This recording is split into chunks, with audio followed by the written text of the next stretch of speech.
ਪਾਸ ਬੈਠਿਆ ਸੋਹੀਆ ਸਭਨਾ ਦਾ ਵਿਸਾਹੋ। ਸਤਨਾਮ ਸ੍ਰੀ ਵਾਹਿਗੁਰੂ ਸਾਹਿਬ ਜੀ। ਟੋਡੀ ਮਹੱਲਾ ਪੰਜਵਾ। ਗਰਭ ਗਹਿਲੜੋ ਮੂੜੜੋ ਹੀਓ ਰੇ। ਹੀਓ ਮਹਾਰਾਜਰੀ ਮਾਇਓ। ਡੀਹਰ ਨਿਆਈ ਮੋਹਿ ਫਾਕਿਓ ਰੇ। ਗਰਭ ਗਹਿਲੜੋ ਮੂੜੜੋ ਹੀਓ ਰੇ। ਹੀਓ ਮਹਾਰਾਜਰੀ ਮਾਇਓ। ਡੀਹਰ ਨਿਆਈ ਮੋਹਿ ਫਾਕਿਓ ਰੇ। ਰਹਾਉ ਘਣੋ ਘਣੋ ਘਣੋ ਸਦ ਲੋੜਾ। ਬਿਨ ਲਹਿਣੇ ਕਾਠਾ ਪਾਇਓ ਰੇ। ਮਹਾਰਾਜ ਰੋਗਾਥ ਵਾਹੂ ਸਿਉ ਲੁਬੜਿਓ। ਨੇ ਭਾਗੜੋ ਭਾਹੀ ਸੰਜੋਇਓ ਰੇ। ਸੁਣ ਮਨ ਸੀਖ ਸਾਧੂ ਜਨ ਸਗਲੋ। ਥਾਰੇ ਸਗਲੇ ਪ੍ਰਾਸ਼ਿਤ ਮਿਟਿਓ ਰੇ। ਜਾ ਕੋ ਲਹਿਣੋ ਮਹਾਰਾਜ ਰੇ ਗਾਠੜਿਓ। ਜਨ ਨਾਨਕ ਗਰਭਾਸ ਨ ਪਾਵੜਿਓ ਰੇ। ਸੁਣ ਮਨ ਸੀਖ ਸਾਧੂ ਜਨ ਸਗਲੋ। ਥਾਰੇ ਸਗਲੇ ਪ੍ਰਾਸ਼ਿਤ ਮਿਟਿਓ ਰੇ। ਜਾ ਕੋ ਲਹਿਣੋ ਮਹਾਰਾਜ ਰੇ ਗਾਠੜਿਓ। ਜਨ ਨਾਨਕ ਗਰਭਾਸ ਨ ਪਾਵੜਿਓ ਰੇ। ਵਾਹਿਗੁਰੂ ਜੀ ਕਾ ਖਾਲਸਾ ਵਾਹਿਗੁਰੂ ਜੀ ਕੀ ਫਤਿਹ। ਸ਼ਬਦ ਅਵਤਾਰ ਬਾਣੀ ਦੇ ਬੋਹਿਤ ਜੁਗੋਹ ਜੁਗ ਅਟਲ परम सम्मान योग परम सत्कार योग चबर छत्र तखत के मालिक साहिबे इकबाल साहिबे बरकत साहिबे कमाल मुर्शदे कामल कामले रहबर रोशने चिराग नूरे नज़र ज्ञान दे सागर समुची मनुखता दे सांझा आत्मक भंडार साहिब गुरु ग्रंथ साहब जी दी पावन हजूरी विच जुड़ बैठ के ਪੀਰਾਂ ਦੇ ਪੀਰ ਬਾਬਿਆਂ ਦੇ ਬਾਬੇ ਜੋਗੀਆਂ ਦੇ ਜੋਗੀ ਨਾਥਾਂ ਦੇ ਨਾਥ ਰਹਿਬਰਾਂ ਦੇ ਰਹਿਬਰ ਗੁਰੂਆਂ ਦੇ ਗੁਰੂ ਮਹਾਨ ਗੁਰੂ ਸਾਹਿਬ ਗੁਰੂ ਰਾਮਦਾਸ ਸਾਹਿਬ ਜੀ ਦੇ ਸਾਹਿਬ ਗੁਰੂ ਅਰਜਨ ਦੇਵ ਸਾਹਿਬ ਜੀ ਦੇ ਪਾਵਨ ਪਵਿੱਤਰ ਅਸਥਾਨ ਗੁਰਦੁਆਰਾ ਮੰਜੀ ਸਾਹਿਬ ਦੀਵਾਨ ਹਾਲ ਸੱਚਖੰਡ ਸ੍ਰੀ ਦਰਬਾਰ ਸਾਹਿਬ ਤੋਂ गुरु के हुक्म दी कथा सुन रही सम्मानयोग साध संगत जीओ गुरु की बख्शी फतेह बुलाओ। वाहिगुरु जी का खालसा वाहिगुरु जी की फतेह। गर्भ अहंकार अभिमान जिथे अहंकार है ਉੱਥੇ ਨਿਰੰਕਾਰ ਨਹੀਂ ਹੋ ਸਕਦਾ। ਜਿੱਥੇ ਨਿਰੰਕਾਰ ਹੈ ਉੱਥੇ ਅਹੰਕਾਰ ਲਈ ਕੋਈ ਗੱਲ ਨਹੀਂ ਹੈ। ਜਿੱਥੇ ਅਹੰਕਾਰ ਆ ਜਾਂਦਾ ਹੈ, ਜਿੱਥੇ ਗਰਭ ਆ ਜਾਵੇ, ਅਭਿਮਾਨ ਆ ਜਾਵੇ, ਉੱਥੇ ਕੀਤੀ ਸੇਵਾ ਵੀ ਨਿਫਲ ਚਲੀ ਜਾਂਦੀ ਹੈ। ਹਉਮੈ ਨਾਮੈ ਨਾਲ ਵਿਰੋਧ ਹੈ, ਦੋਇ ਨ ਵਸੈ ਇਕ ਠਾਏ। ਹਉਮੈ ਵਿੱਚ ਸੇਵਾ ਨਾ ਹੋਵਈ, ਤਾਂ ਮਨ ਬਿਰਥਾ ਜਾਏ। ਜਿਥੇ ਅਭਿਮਾਨ ਹੈ, ਤੀਰਥ ਵਰਤ ਅਰਦਾਨ ਕਰ। ਮਨ ਮੈਂ ਧਰੈ ਗੁਮਾਨ, ਨਾਨਕ ਨਿਹਫਲ ਜਾਤ ਤਹਿ ਜੋ ਕੁੰਚਰ ਇਸ਼ਨਾਨ। ਕਹਿੰਦੇ ਸਭ ਕੁਝ ਵਿਅਰਥ ਚਲਾ ਜਾਂਦਾ ਏ ਜੇ ਕਿਤੇ ਨਾਮ ਜਪਣ ਦਾ ਵੀ ਅਹੰਕਾਰ ਕਰ ਲਿਆ ਜਾਵੇ, ਜੇ ਕਿਤੇ ਸਿਮਰਨ ਕਰਨ ਦਾ ਵੀ ਅਹੰਕਾਰ ਕਰ ਲਿਆ ਜਾਵੇ, ਤੇ ਕਹਿੰਦੇ ਇਹ ਸਭ ਕੁਝ ਵਿਅਰਥ ਚਲਾ ਜਾਂਦਾ ਏ। ਅੱਜ ਸਤਿਗੁਰੂ ਜੀ ਦਾ ਪਾਵਨ ਜੋ ਹੁਕਮ ਹੈ, ਟੋਡੀ ਰਾਗ ਦੇ ਵਿੱਚ ਗੁਰੂ ਅਰਜਨ ਦੇਵ ਸਾਹਿਬ ਜੀ ਦਾ, ਇਹ ਰਾਜਸਥਾਨੀ ਬੋਲੀ ਹੈ। ਗੁਰੂ ਗ੍ਰੰਥ ਸਾਹਿਬ ਜੀ ਐਸੇ ਮਹਾਨ ਸਤਿਗੁਰੂ ਨੇ ਜਿਸ ਵਿੱਚ ਹਰ ਇੱਕ ਭਾਸ਼ਾ ਨੂੰ ਜਗ੍ਹਾ ਦਿੱਤੀ ਗਈ ਹੈ। ਮੁਲਤਾਨੀ ਹੋਵੇ, ਰਾਜਸਥਾਨੀ ਹੋਵੇ, ਗੁਜਰਾਤੀ ਹੋਵੇ, ਪੰਜਾਬੀ ਹੋਵੇ, ਹਿੰਦੀ ਹੋਵੇ, ਇੱਥੇ ਇਹੋ ਜੀ ਬਾਣੀ ਉਚਾਰਨ ਕੀਤੀ ਹੈ ਜੋ ਮਾਲਕ ਵਾਹਿਗੁਰੂ ਕਿਸੇ ਦੇ ਰੂਪ ਵਿੱਚ ਵੀ ਬੋਲਿਆ ਹੋਵੇ, ਉਹ ਭਗਤ ਹੋਵੇ, ਗੁਰੂ ਹੋਵੇ, ਸਿੱਖ ਹੋਵੇ। ਗੁਰੂ ਤੇਗ ਬਹਾਦਰ ਸਾਹਿਬ ਜੀ ਦੀ ਜ਼ਿਆਦਾਤਰ ਬਾਣੀ ਬਿਰਜ ਭਾਸ਼ਾ ਦੇ ਵਿੱਚ ਹੈ। ਅੱਜ ਇਹ ਹੁਕਮ ਰਾਜਸਥਾਨੀ ਬੋਲੀ ਦੇ ਵਿੱਚ ਹੈ। ਗੁਰੂ ਰਾਮਦਾਸ ਸਾਹਿਬ ਆਪ ਕਿਰਪਾ ਕਰਨ, ਇਹ ਵਿਚਾਰ ਕਰਵਾ ਲੈਣ, ਇਹ ਵਿਚਾਰ ਸਾਡੇ ਹਿਰਦੇ 'ਚ ਵਸ ਜਾਵੇ। ਕਰੋ ਕਿਰਪਾ, ਇਕਾਗਰਤਾ ਤੁਹਾਡੀ ਬਹੁਤ ਮਿਲ ਰਹੀ ਹੈ। ਫਿਰ ਵੀ ਮਨ ਜੇ ਕਿਤੇ ਭਟਕ ਰਿਹਾ ਹੈ, ਮਨ ਨੂੰ ਆਵਾਜ਼ ਮਾਰੋ, ਮੇਰੇ ਮਨ ਪਰਦੇਸੀ ਵੇ ਪਿਆਰੇ, ਆਓ ਘਰੇ। ਤੇ ਇੱਕ ਵਾਰੀ ਗੱਜ ਕੇ ਉਚਾਰਨ ਕਰੋ, ਸਤਨਾਮ ਸ੍ਰੀ ਵਾਹਿਗੁਰੂ।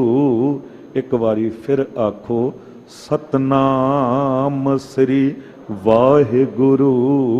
ਸਤਨਾਮ ਸ੍ਰੀ ਵਾਹਿਗੁਰੂ ਸਾਹਿਬ ਜੀ। ਟੋਡੀ ਮਹੱਲਾ ਪੰਜਵਾ। ਟੋਡੀ ਰਾਗ ਦੇ ਵਿੱਚ ਮਹੱਲਾ ਪੰਜਵਾਂ, ਭਾਵ ਕਿ ਸਤਿਗੁਰੂ ਗੁਰੂ ਅਰਜਨ ਦੇਵ ਸਾਹਿਬ ਜੀ ਦਾ ਇਹ ਪਾਵਨ ਹੁਕਮ ਉਪਦੇਸ਼ ਹੈ। ਗਰਭ ਗਹਿਲੜੋ ਮੂੜੜੋ ਹਿਓ ਰੇ। ਗਰਭ ਗਹਿਲੜੋ ਮੂੜੜੋ ਹਿਓ ਰੇ। ਗਰਭ ਅਹੰਕਾਰ, ਗਹਿਲੜੋ ਕਹਿੰਦੇ ਅਹੰਕਾਰ ਦੇ ਵਿੱਚ ਝੱਲਾ ਹੋਇਆ ਇਹ ਜੋ ਹਿਰਦਾ ਹੈ, ਮਨ ਹੈ, ਇਹ ਜੋ ਮਨੁੱਖ ਹੈ, ਕਿਉਂਕਿ ਜਿਹਦਾ ਮਨ ਝੱਲਾ ਹੋਇਆ ਉਹ ਬੰਦਾ ਵੀ ਝੱਲਾ ਹੀ ਹੈ। ਝੱਲਾ ਕਿਹਨੂੰ ਕਿਹਾ ਜਾਂਦਾ ਹੈ? ਕਮਲੇ ਨੂੰ। ਤੇ ਕਮਲੇ ਦੀ ਨਿਸ਼ਾਨੀ ਕੀ ਹੈ? ਉਹਦੀ ਪਛਾਣ ਕੀ ਹੈ? ਉਹਦੀ ਪਛਾਣ ਇਹ ਹੀ ਹੈ ਕਿ ਉਹਨੂੰ ਕਿਸੇ ਗੱਲ ਦੀ ਪਛਾਣ ਹੀ ਨਹੀਂ ਹੈ। ਉਹਨੂੰ ਕਿਸੇ ਗੱਲ ਦੀ ਪਛਾਣ ਹੀ ਨਹੀਂ ਹੈ। ਕੱਪੜੇ ਲੀੜੇ ਅਸੀਂ ਵੀ ਪਾਉਂਦੇ ਹਾਂ, ਉਹ ਵੀ ਪਾਉਂਦਾ ਹੈ, ਪਰ ਉਹਨੂੰ ਪਤਾ ਨਹੀਂ ਪਾਉਣੇ ਕਿੱਦਾਂ ਨੇ। ਉਹ ਪੁੱਠੇ ਵੀ ਪਾ ਲੈਂਦਾ, ਖਾਣਾ ਅਸੀਂ ਵੀ ਖਾਂਦੇ ਹਾਂ, ਉਹ ਵੀ ਖਾਂਦਾ ਹੈ, ਪਰ ਉਹਨੂੰ ਪਤਾ ਨਹੀਂ ਖਾਣਾ ਕਿੱਦਾਂ ਹੈ। ਉਹ ਥੱਲੇ ਵੀ ਡੋਲਦਾ ਹੈਗਾ, ਕੱਪੜਿਆਂ ਉੱਤੇ ਵੀ ਡੋਲਦਾ ਹੈਗਾ, ਕਿਉਂਕਿ ਉਹਨੂੰ ਪਛਾਣ ਨਹੀਂ। ਤੁਰਦੇ ਅਸੀਂ ਵੀ ਹਾਂ, ਤੁਰਦਾ ਉਹ ਵੀ ਹੈ, ਪਰ ਉਹਨੂੰ ਆਪਣੇ ਮੰਜ਼ਿਲ ਦੀ ਪਛਾਣ ਨਹੀਂ ਹੈ। ਜਿੱਧਰ ਮੂੰਹ ਹੈ ਉਧਰ ਤੁਰ ਪੈਂਦਾ ਹੈ। ਤੇ ਕਹਿੰਦੇ ਜਿਹੜਾ ਅਭਿਮਾਨੀ ਬੰਦਾ ਹੈ, ਜੋ ਗਰਭ ਦੇ ਵਿੱਚ ਝੱਲਾ, ਗਹਿਲਾ, ਗਹਿਲੜੋ, ਜਿਹਨੇ ਗਹਿਲਿਆ ਏ, ਉਸ ਝੱਲੇਪਨ ਨੂੰ, ਭਾਵ ਕਿ ਗਰਭ ਨੂੰ, ਉਹ ਝੱਲਾ ਹੋਇਆ ਬੰਦਾ, ਉਹਨੂੰ ਵੀ ਪਛਾਣ ਨਹੀਂ ਕਿ ਬੋਲਣਾ ਕੀ ਹੈ। ਉਹ ਅਹੰਕਾਰ ਦੇ ਵਿੱਚ ਇਹੋ ਜਿਹੇ ਬੋਲ ਬੋਲ ਜਾਂਦਾ ਹੈ ਕਿ ਕਈਆਂ ਦਾ ਹਿਰਦਾ ਜੋ ਹੈ ਤੋੜ ਕੇ ਰੱਖ ਦਿੰਦਾ ਹੈ, ਕਈਆਂ ਨੂੰ ਦੁੱਖ ਦੇ ਦਿੰਦਾ ਹੈ। ਕੁਝ ਮਨੁੱਖ ਜਿਹੜੇ ਨੇ ਨਾ, ਅਭਿਮਾਨ ਨੂੰ, ਗਰਭ ਨੂੰ ਅਣਖ ਦਾ ਰੂਪ ਵੀ ਦਿੰਦੇ ਨੇ। ਕਹਿੰਦੇ ਜੀ ਮੇਰੇ 'ਚ ਅਣਖ ਹੈ, ਪਰ ਇੱਕ ਗੱਲ ਯਾਦ ਰੱਖਿਓ, ਅਣਖ ਗੈਰਤ ਜੋ ਹੈ ਉਹਦੇ ਵਿੱਚ ਤੇ ਅਭਿਮਾਨ ਗਰਭ ਦੇ ਵਿੱਚ ਬਹੁਤ ਅੰਤਰ ਹੈ। ਇੱਕ ਗੱਲ ਯਾਦ ਰੱਖਣਾ, ਜਿਹਦੇ ਵਿੱਚ ਅਣਖ ਗੈਰਤ ਹੈ ਉਹ ਦੂਜੇ ਦੀ ਇੱਜ਼ਤ ਕਦੀ ਵੀ ਲਾਹੁੰਦਾ ਨਹੀਂ ਹੈ ਤੇ ਨਾ ਆਪਣੀ ਇੱਜ਼ਤ ਲਾਹੁਣ ਦਿੰਦਾ ਹੈ। ਪਰ ਜਿਹਦੇ ਵਿੱਚ ਅਭਿਮਾਨ ਹੈ, ਅਹੰਕਾਰ ਹੈ, ਉਹ ਹਮੇਸ਼ਾ ਦੂਜਿਆਂ ਦੀ ਇੱਜ਼ਤ ਲਾਹੁੰਦਾ ਹੈ। ਚਾਰ ਬੰਦਿਆਂ ਦੇ ਵਿੱਚ ਕਿਸੇ ਨੂੰ ਵੀ ਕੁਝ ਬੋਲ ਦਿੰਦਾ ਹੈ ਤੇ ਇੱਕ ਦਿਨ ਉਹਦੇ ਨਾਲ ਵੀ ਇਹੀ ਕੁਝ ਹੋ ਜਾਂਦਾ ਹੈ ਕਿ ਸਾਹਮਣੇ ਵਾਲਾ ਕੋਈ ਉਹਦੀ ਇੱਜ਼ਤ ਲਾਹ ਦਿੰਦਾ ਹੈ।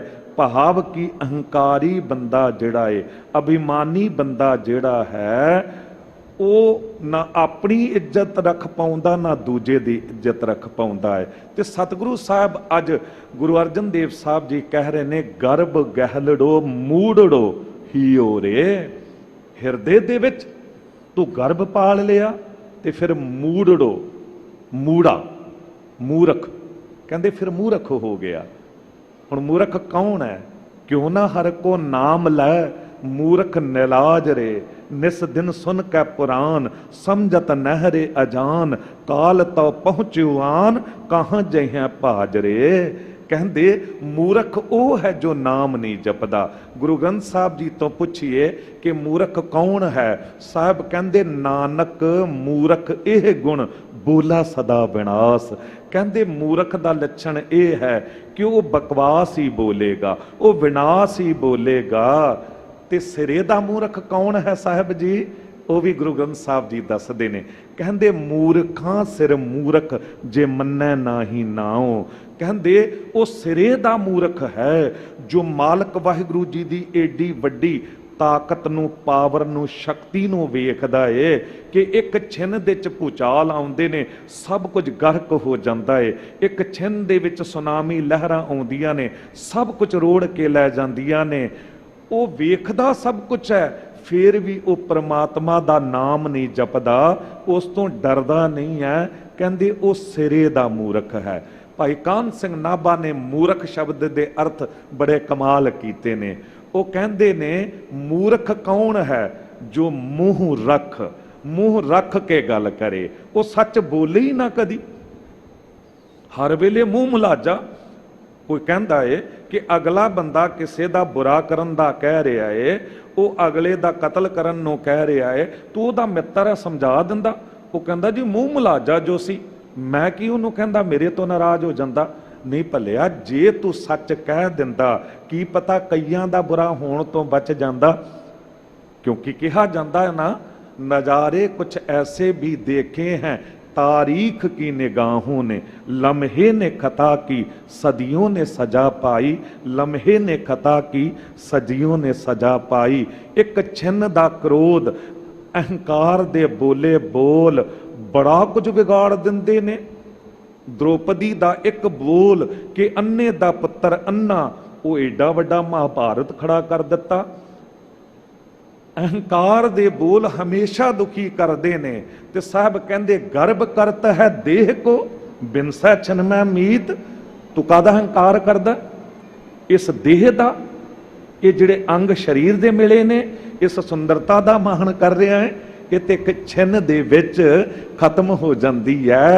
ये शरीर जिहड़ा है, कहते क्या परवासा इस भांडे का, इतनक ला के ठनका। एक ठेडा लगा नहीं, इन्हें टुट भज जाना है। ते क्यों हिरदे दे विच ये मान करी बैठा है। ਹੀਓ ਮਹਾਰਾਜ ਰੀ ਮਾਇਓ। ਹੀਓ ਹਿਰਦਾ, ਮਹਾਰਾਜ, ਮਹਾਰਾਜ ਪ੍ਰਭੂ परमात्मा, ਉਹਨੇ ਜੋ ਮਾਇਆ ਬਣਾਈ ਹੈ ਨਾ, ਕਹਿੰਦੇ ਉਸ ਮਾਇਆ ਦੇ ਮੋਹ ਵਿੱਚ ਤੂੰ ਇਤਨਾ ਗਰਭ ਕਰਦਾ ਹੈ, ਇਤਨਾ ਅਹੰਕਾਰ ਕਰਦਾ ਹੈ। ਪਰ ਮਾਇਆ ਤੇ ਇੱਕ ਛਾਂ ਹੈ, ਇੱਕ ਪਰਛਾਵਾਂ ਹੈ। ਤੂੰ ਰੱਬ ਨੂੰ ਪਕੜ, ਤੂੰ ਮਾਲਕ ਵਾਹਿਗੁਰੂ ਨੂੰ ਪਕੜ, ਪਰਛਾਵੇਂ ਦੇ ਪਿੱਛੇ ਕਿੱਥੇ ਤੁਰਿਆ ਫਿਰਦਾ ਹੈ। ਮੈਨੂੰ ਗੱਲ ਚੇਤੇ ਆਈ, ਕਹਿੰਦੇ ਇੱਕ ਬਜ਼ੁਰਗ ਬਾਬਾ ਸੀ, ਬੰਦਗੀ ਕਰਨ ਵਾਲਾ ਮਹਾਨ ਪੁਰਖ ਦੂਜੇ ਸ਼ਹਿਰ ਚਲਾ ਗਿਆ ਤੇ ਗੁਰਦੁਆਰੇ ਬੈਠਾ ਹੈ। ਤੇ ਇੱਕ ਬੀਬੀ ਨੇ ਵੇਖ ਲਿਆ ਕਿ ਲੱਗਦਾ ਤੇ ਬਾਹਰੋਂ ਹੈ ਕਿਤੇ, ਤੇ ਨਾਮ ਜਪ ਰਿਹਾ ਹੈ, ਸਿਮਰਨ ਵਾਲੀ ਰੂਹ ਹੈ। ਤੇ ਬੇਨਤੀ ਕਰ ਦਿੱਤੀ, ਬਾਬਾ ਜੀ ਘਰ ਚੱਲੋ, ਲੰਗਰ ਛਕੋ ਚੱਲ ਕੇ। ਤੇ ਵਿਖਾਵਾ ਨਹੀਂ ਕੀਤਾ, ਤੁਰ ਪਏ। ਜਦੋਂ ਉੱਥੇ ਪੁੱਜੇ ਨੇ ਤੇ ਬੀਬਾ ਤੇ ਲੰਗਰ ਬਣਾਉਣ ਲੱਗ ਗਈ। ਤੇ ਇੱਕ ਬੱਚਾ ਹੈ 5 ਸਾਲ ਦਾ, ਉਹਦਾ 4 ਸਾਲ ਦਾ, ਰੋਈ ਜਾਂਦਾ। ਪੁੱਛਿਆ, ਬੀਬਾ ਰੋਂਦਾ ਕਿਉਂ ਬੱਚਾ? ਅਣਹੋਣੀ ਗੱਲ ਕਰਨਾ ਚਾਹੁੰਦਾ ਬਾਬਾ ਜੀ, ਇਹਨੂੰ ਚੁੱਪ ਨਹੀਂ ਕਰਾਇਆ ਜਾ ਸਕਦਾ। ਕੀ ਕਰਨਾ ਚਾਹੁੰਦਾ? ਕਹਿੰਦੀ ਜੀ ਪਰਛਾਵਾਂ ਫੜਨਾ ਚਾਹੁੰਦਾ, ਆਪਣਾ ਸਾਇਆ ਫੜਨਾ ਚਾਹੁੰਦਾ ਹੈ। ਕਹਿੰਦੇ ਲਿਆ ਫਿਰ ਫੜਾ ਦਿੰਨੇ ਆ। ਹੈਰਾਨ ਹੋਈ ਵੀ ਪਰਛਾਵੇਂ ਨੂੰ ਕਿਸ ਤਰ੍ਹਾਂ ਪਕੜਾਉਣਗੇ, ਪਰ ਹੁਣ ਬੱਚਨ ਹੋ ਗਿਆ ਸੀ ਤੇ ਸਾਹਮਣੇ ਲਿਆਈ। ਬੱਚੇ ਨੂੰ ਪੁੱਛਿਆ ਕਿ ਤੂੰ ਪਰਛਾਵੇਂ ਨੂੰ ਫੜਨਾ ਚਾਹੁੰਦਾ ਹੈ? ਹਾਂਜੀ। ਕਿੱਥੋਂ ਫੜਨਾ ਚਾਹੁੰਦਾ? ਕਹਿੰਦਾ ਜੀ ਸਿਰ ਤੋਂ। ਤੇ ਫਿਰ ਇੱਕ ਤਰੀਕਾ ਇਹਨੂੰ ਫੜਨ ਦਾ, ਇੱਕ ਕੰਮ ਕਰ, ਉਧਰ ਵੇਖ ਪਰਛਾਵਾਂ ਨਜ਼ਰ ਆ ਰਿਹਾ ਤੈਨੂੰ ਪਿੱਛੇ? ਕਹਿੰਦੇ ਹਾਂ। ਤੇ ਇੱਕ ਕੰਮ ਕਰ ਕਿ ਤੂੰ ਪਰਛਾਵੇਂ ਦਾ ਸਿਰ ਨਾ ਫੜ, ਤੂੰ ਆਪਣਾ ਸਿਰ ਪਕੜ ਲੈ। ਤੂੰ ਆਪਣਾ ਸਿਰ ਫੜ ਲੈ ਤੇ ਪਰਛਾਵੇਂ ਦਾ ਸਿਰ ਫੜਿਆ ਜਾਵੇਗਾ। ਹੁਣ ਜੋ ਕੁਝ ਬੰਦਾ ਕਰਦਾ ਪਰਛਾਵੇਂ ਵਿੱਚ ਨਜ਼ਰ ਆਉਂਦਾ ਹੈ। ਜਦੋਂ ਨੇ ਸਿਰ ਫੜਿਆ ਤੇ ਉੱਥੇ ਵੀ ਸਿਰ ਫੜਿਆ ਹੋਇਆ ਸੀ। ਹੁਣ ਉਸ ਬੰਦਗੀ ਕਰਨ ਵਾਲੇ ਪੁਰਸ਼ ਨੇ ਕਿਹਾ ਕਿ ਸੂਰਜ ਵੱਲ ਮੂੰਹ ਕਰਕੇ ਤੂੰ ਇੱਧਰ ਤੁਰ, ਪਰਛਾਵਾਂ ਹੁਣ ਤੇਰੇ ਪਿੱਛੇ ਪਿੱਛੇ ਆਵੇਗਾ, ਤੂੰ ਇਹਨੂੰ ਫੜ ਲਿਆ ਹੈ। ਜਦ ਉਹ ਬੱਚਾ ਤੁਰਿਆ ਸੂਰਜ ਵੱਲ ਤੇ ਪਰਛਾਵਾਂ ਪਿੱਛੇ ਪਿੱਛੇ ਆ ਰਿਹਾ ਸੀ, ਖੁਸ਼ ਹੋ ਗਿਆ, ਪ੍ਰਸੰਨ ਹੋ ਗਿਆ। ਗੱਲ ਉਸ ਨਾਦਾਨ ਬੱਚੇ ਵਰਗੀ ਸਾਡੀ ਵੀ ਹੈ। ਅਸੀਂ ਕੀ ਕਰਨਾ ਚਾਹੁੰਦੇ ਹਾਂ? ਅਸੀਂ ਮਾਇਆ ਨੂੰ ਫੜਨਾ ਚਾਹੁੰਦੇ ਹਾਂ, ਮਾਇਆ ਦੇ ਹਰ ਇੱਕ ਰੂਪ ਨੂੰ ਪਕੜਨਾ ਚਾਹੁੰਦੇ ਹਾਂ, ਪਰ ਮਾਇਆ ਦੇ ਮਾਲਕ ਨੂੰ ਨਹੀਂ ਫੜਨਾ ਚਾਹੁੰਦੇ। ਭਾਵ ਕਿ ਆਪਣੇ ਆਪ ਨੂੰ ਨਹੀਂ ਫੜਨਾ ਚਾਹੁੰਦੇ। ਮਨ ਤੂੰ ਜੋਤ ਸਰੂਪ ਹੈ, ਆਪਣਾ ਮੂਲ ਪਛਾਣ, ਆਪਣੇ ਮੁੱਢ ਦੀ ਪਛਾਣ ਕਰ। ਇਹ ਆਤਮਾ ਆਈ ਕਿੱਥੋਂ ਹੈ? ਇਹ ਪ੍ਰਮਾਤਮਾ ਦਾ ਅੰਸ਼ ਹੈ। ਜਿਸ ਦਿਨ ਤੂੰ ਆਪਣੀ ਪਛਾਣ ਕਰ ਲਈ, ਜਿੱਥੋਂ ਗੱਲ ਆਰੰਭ ਹੋਈ ਸੀ ਵੀ ਝੱਲਾ ਕੌਣ ਹੈ, ਪਾਗਲ ਕੌਣ ਹੈ, ਉਹਦੀ ਪਛਾਣ ਕੀ ਹੈ? ਉਹਦੀ ਪਛਾਣ ਹੀ ਇਹ ਹੈ, ਉਹਨੂੰ ਕਿਸੇ ਗੱਲ ਦੀ ਪਛਾਣ ਹੀ ਨਹੀਂ ਹੈ। ਤੇ ਜਿਸ ਬੰਦੇ ਨੂੰ ਵੀ ਆਪਣੇ ਆਪੇ ਦੀ ਪਛਾਣ ਨਹੀਂ ਹੈ, ਇਹ ਬਾਹਰ ਸਭ ਕੁਝ ਪਕੜਨਾ ਚਾਹੁੰਦਾ, ਅੰਦਰ ਕੁਝ ਨਹੀਂ ਫੜਨਾ ਚਾਹੁੰਦਾ। ਘਰ ਹੀ ਮੈਂ ਅੰਮ੍ਰਿਤ ਭਰਪੂਰ ਹੈ, ਮਨਮੁਖਾਂ ਸਾਧ ਨਾ ਪਾਇਆ। ਉਹ ਤੇ ਅੰਦਰ ਹੀ ਹੈ। ਦਿਲ ਕੇ ਆईने में छुपा रखी है तस्वीरे यार, जब जरा गर्दन झुकाई देख ली। ਉਹ ਯਾਰ ਤੇ ਅੰਦਰ ਹੀ ਵਸਿਆ ਹੋਇਆ ਹੈ, ਪਰ ਖੋਜ ਕਿਤੇ ਬਾਹਰ ਤੁਰ ਰਹੀ ਹੈ। ਪਰ ਖੋਜ ਵੀ ਹਰ ਇੱਕ ਨਹੀਂ ਕਰ ਰਿਹਾ। ਸੁਣ ਯਾਰ ਹਮਾਰੇ ਸੱਜਣ, ਇੱਕ ਕਰੋ ਬੇਨੰਤੀਆਂ, ਤਿਸ ਮੋਹਨ ਲਾਲ ਪਿਆਰੇ ਹਾਂ ਫਿਰਾਂ ਖੋਜੰਤੀਆਂ। ਉਹ ਯਾਰ ਤੇ ਅੰਦਰੋਂ ਹੀ ਮਿਲ ਜਾਂਦਾ। ਭਾਈ ਸਾਹਿਬ ਨੰਦ ਲਾਲ ਸਾਹਿਬ ਜੀ ਕਹਿੰਦੇ, ਦਿਲ ਅਗਰ ਦਾਨਾ ਬਵਦ, ਅੰਦਰ ਕਿਨਾਰਸ਼ ਯਾਰ ਹਸਤ, ਚਸ਼ਮ ਗਰ ਬੀਨਾ ਬਵਦ, ਹਰ ਤਰਫ ਦੀਦਾਰ ਹਸਤ। ਤੇਰੇ ਦਿਲ ਵਿੱਚ ਤਾਂਗ ਹੋਣੀ ਚਾਹੀਦੀ ਸੀ ਉਸ ਪਿਆਰੇ ਨੂੰ ਵੇਖਣ ਦੀ, ਤੇ ਉਹਨੂੰ ਤੇ ਅੰਦਰੋਂ ਹੀ ਵੇਖ ਲੈਂਦਾ। ਵੇਖ, ਤੇਰੇ ਕੋਲੋਂ ਵੇਖਣ ਵਾਲੀ ਅੱਖ ਹੋਵੇ, ਤੂੰ ਹਰ ਇੱਕ ਵਿੱਚੋਂ ਉਹਨੂੰ ਵੇਖ ਸਕਦਾ, ਹਰ ਪਾਸੇ ਉਹਦੇ ਦੀਦਾਰ ਕਰ ਸਕਦਾ ਹੈ। ਪਰ ਬੰਦਾ ਅੰਦਰੋਂ ਵੇਖੇ ਕਿਸ ਤਰ੍ਹਾਂ? ਕਿਉਂਕਿ ਅੰਦਰ ਤੇ ਕੁਝ ਹੋਰ ਬਿਠਾਇਆ ਹੋਇਆ ਹੈ। ਅੰਦਰ ਨਿਰੰਕਾਰ ਨਹੀਂ, ਅਹੰਕਾਰ ਭਰਿਆ ਹੋਇਆ ਹਿਰਦੇ ਦੇ ਵਿੱਚ ਵੀ, ਮਨ ਦੇ ਵਿੱਚ, ਮਤ ਦੇ ਵਿੱਚ। ਤੇ ਸਾਹਿਬ ਕਹਿ ਰਹੇ ਨੇ ਕਿ ਹਿਓ ਮਹਾਰਾਜ ਰੀ ਮਾਇਓ, ਹਿਓ ਹਿਰਦੇ ਦੇ ਵਿੱਚ ਪ੍ਰਭੂ ਮਾਲਕ ਵਾਹਿਗੁਰੂ ਨੂੰ ਨਹੀਂ ਵਸਾਇਆ, ਉਹਦੀ ਬਣਾਈ ਮਾਇਆ ਨੂੰ ਵਸਾ ਲਿਆ ਹੈ। ਇੱਕ ਪ੍ਰਯੋਗ ਕਰਕੇ ਵੇਖਿਓ ਕਿ ਜਿਸ ਤਰ੍ਹਾਂ ਇਹ ਸਾਰੇ ਸੁੱਖ ਨੇ ਮਾਇਆ ਦੇ, ਇਹ ਪਰਛਾਵਾਂ ਨੇ, ਤੇ ਤੁਸੀਂ ਪਰਛਾਵੇਂ ਨੂੰ ਨਾ ਪਕੜੋ, ਪਰਛਾਵੇਂ ਦਾ ਸਿਰ ਨਾ ਫੜੋ, ਆਪਣਾ ਸਿਰ ਪਕੜ ਲਓ ਤੇ ਤੁਰ ਪਾਓ ਗੁਰੂ ਵੱਲ, ਗੁਰੂ ਸੂਰਜ ਵੱਲ ਤੁਰੋ। ਤੇ ਇਹ ਜਿਤਨੇ ਸੁੱਖ ਨੇ ਤੁਹਾਡੇ ਪਿੱਛੇ ਪਿੱਛੇ ਆਉਣਗੇ। ਪਰ ਜੇ ਕਿਤੇ ਤੁਸੀਂ ਗੁਰੂ ਵੱਲ ਪਿੱਠ ਕਰ ਲਈ, ਜਿਸ ਤਰ੍ਹਾਂ ਸੂਰਜ ਵੱਲ ਪਿੱਠ ਕਰੋ ਨਾ, ਤੇ ਪਰਛਾਵਾਂ ਤੁਹਾਡੇ ਅੱਗੇ ਹੋ ਜਾਂਦਾ ਹੈ। ਫਿਰ ਜਿਤਨਾ ਫੜਨ ਦਾ ਯਤਨ ਕਰੋ ਤੁਹਾਡੇ ਹੱਥ ਨਹੀਂ ਆਉਂਦਾ। ਬਿਲਕੁਲ ਇਉਂ ਇਹ ਜਿਤਨੇ ਸੁੱਖਾਂ ਦੇ ਸਾਧਨ ਨੇ ਅੱਜ ਸਾਡੇ ਲਈ ਦੁੱਖਾਂ ਦਾ ਕਾਰਨ ਬਣ ਗਏ ਨੇ। ਅੱਜ ਮਖਮਲ ਦੇ ਗੱਦੇ ਤੇ ਹਨ ਪਰ ਨਿੰਦਰ ਨਹੀਂ ਹੈ। ਅੱਜ 36 ਪਦਾਰਥ ਤੇ ਸਾਹਮਣੇ ਪਏ ਨੇ, ਖਰੀਦ ਸਕਦੇ ਆ, ਪਰ ਡਾਕਟਰ ਨੇ ਮਨਾ ਕਰ ਦਿੱਤਾ ਕਿ ਤੂੰ ਖਾ ਨਹੀਂ ਸਕਦਾ। ਹੁਣ ਕਿਉਂ ਹੋਇਆ ਏ? ਕਿਉਂਕਿ ਗੁਰੂ ਵੱਲ ਪਿੱਠ ਕਰ ਲਈ। ਬੇਮੁਖ ਹੋਏ RAM ਤੇ ਲੱਗਨ ਜਨਮ ਵਿਜੋਗ, ਖਿਨ ਮੇ ਕੌੜੇ ਹੋਏ ਗਏ ਜਿਤੜੇ ਮਾਇਆ ਭੋਗ। ਤੇ ਸਾਹਿਬ ਕਹਿ ਰਹੇ ਨੇ ਕਿ ਮਾਇਆ ਨੂੰ ਨਹੀਂ ਪਕੜਨਾ, ਮਾਇਆ ਦੇ ਪਤੀ ਪਰਮਾਤਮਾ ਵਾਹਿਗੁਰੂ ਨੂੰ ਪਕੜ ਲੈਣਾ ਹੈ ਜੀ। ਡੀਹਰ ਨਿਆਈ ਮੋਹਿ ਫਾਕਿਓ ਰੇ। ਡੀਹਰ ਨਿਆਈ, ਡੀਹਰ ਮੱਛੀ ਵਾਂਗ, ਨਿਆਈ ਵਾਂਗ, ਵੀ ਮੱਛੀ ਵਾਂਗ। ਜਿਸ ਤਰ੍ਹਾਂ ਮੱਛੀ ਨੂੰ ਨਾ ਸ਼ਿਕਾਰੀ ਕੰਡੇ ਦੇ ਵਿੱਚ ਕੁਝ ਐਸਾ ਉਹਦੇ ਖਾਣ ਦਾ ਉਹ ਮਸਾਲਾ ਲਾ ਕੇ ਅੰਦਰ ਸੁੱਟਦਾ ਹੈ, ਤੇ ਉਹ ਮੱਛੀ ਉਸ ਮੋਹ ਦੇ ਵਿੱਚ ਉਹ ਕੰਡੇ ਦੀ ਵੀ ਪਰਵਾਹ ਨਹੀਂ ਕਰਦੀ, ਤੇ ਜਦ ਖਾਣ ਜਾਂਦੀ ਹੈ ਤੇ ਫਸ ਜਾਂਦੀ ਹੈ।